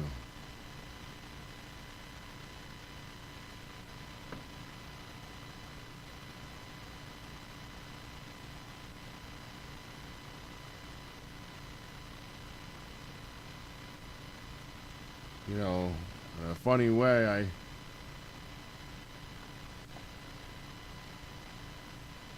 I wish I could go back. I wish I could go back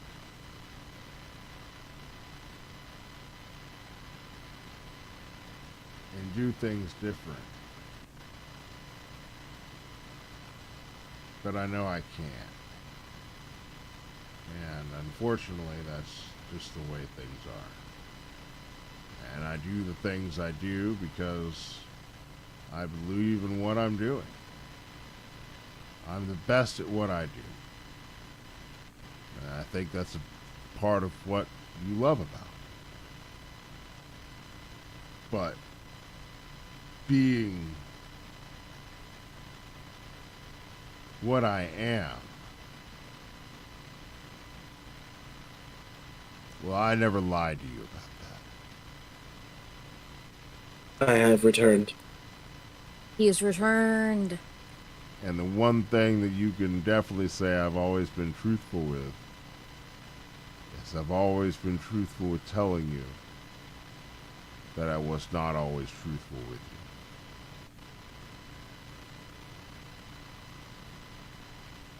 you. Vyrix, like, pushes something around on her plate.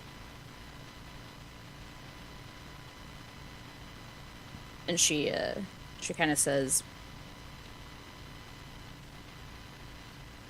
"A liar who proclaims they're a liar is no different than the rattlesnake that wags its tail at you before you step on it. Perhaps it is my own fault.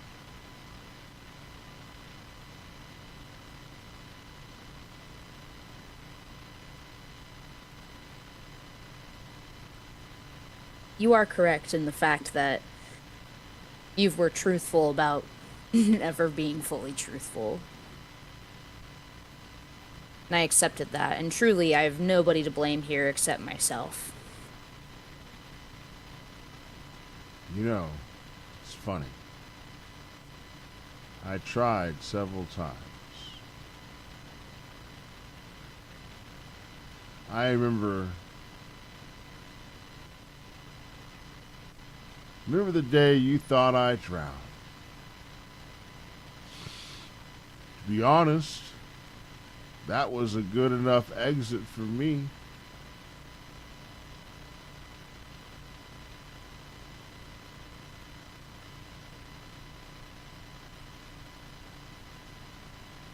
I don't know what it made me decide to reveal myself. It put me at risk. It was better to be thought dead by a couple of dragons that wanted to see you dead.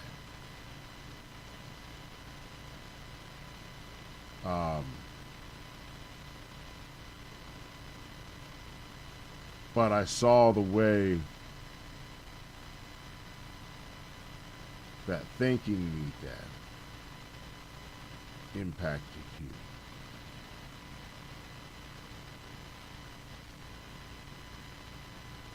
And so, part of me wishes I could go back to that day.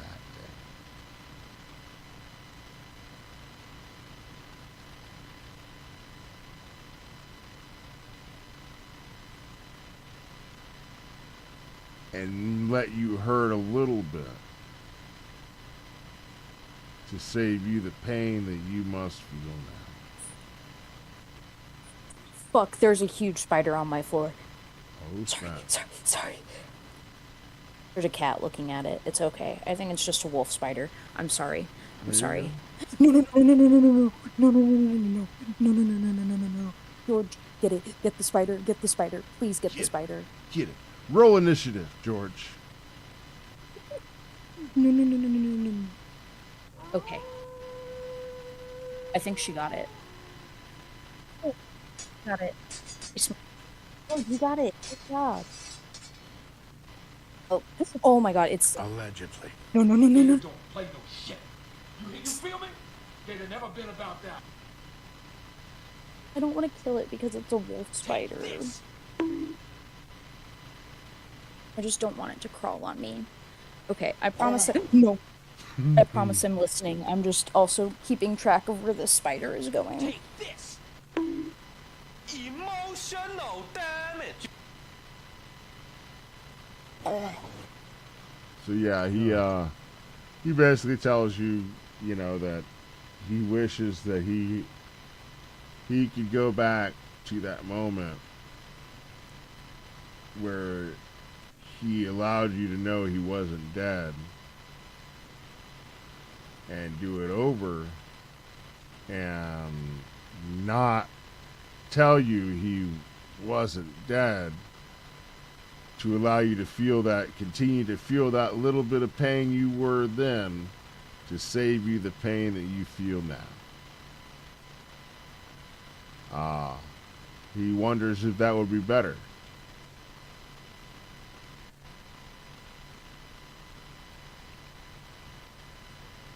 Virix still playing with the food on her plate, has not taken a bite of it yet. She says, maybe. We'll never know. I would have gotten that really nice cloak out of it, though. You can keep the cloak, love. If that's what you want. You don't tell me He was this obviously joking. Don't tell me. Yeah, he now that you're joking, he's joking with you because, Don't tell me that all this time you've just been after my cloak. And here I was bragging about my millions. Virix finally, like, fully reaches her hand across the table, touches, and she says, "Your heart in the cloak would have been enough." You still have them both.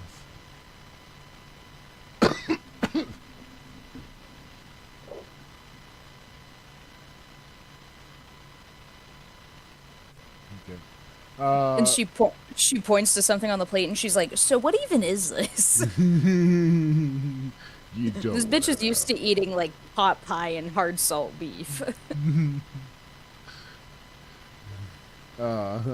They call it. What was it called? Water beast. Okay.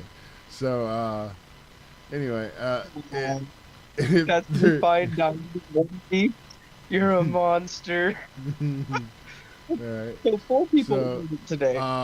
Running a little later than I normally do. But it seemed like everyone was having a good time, so I want to keep playing. But yeah, I'd like to see if there's anything else anyone wanted to do before we go ahead and get out of here for the night. Phone died, or my computer died, and my phone is about to die. You're about to wrap up here. So I guess if that's all for this week, then I guess everyone say goodnight. Be kind to each other because we're all in this world together, and everyone say goodnight. Good night. Everybody.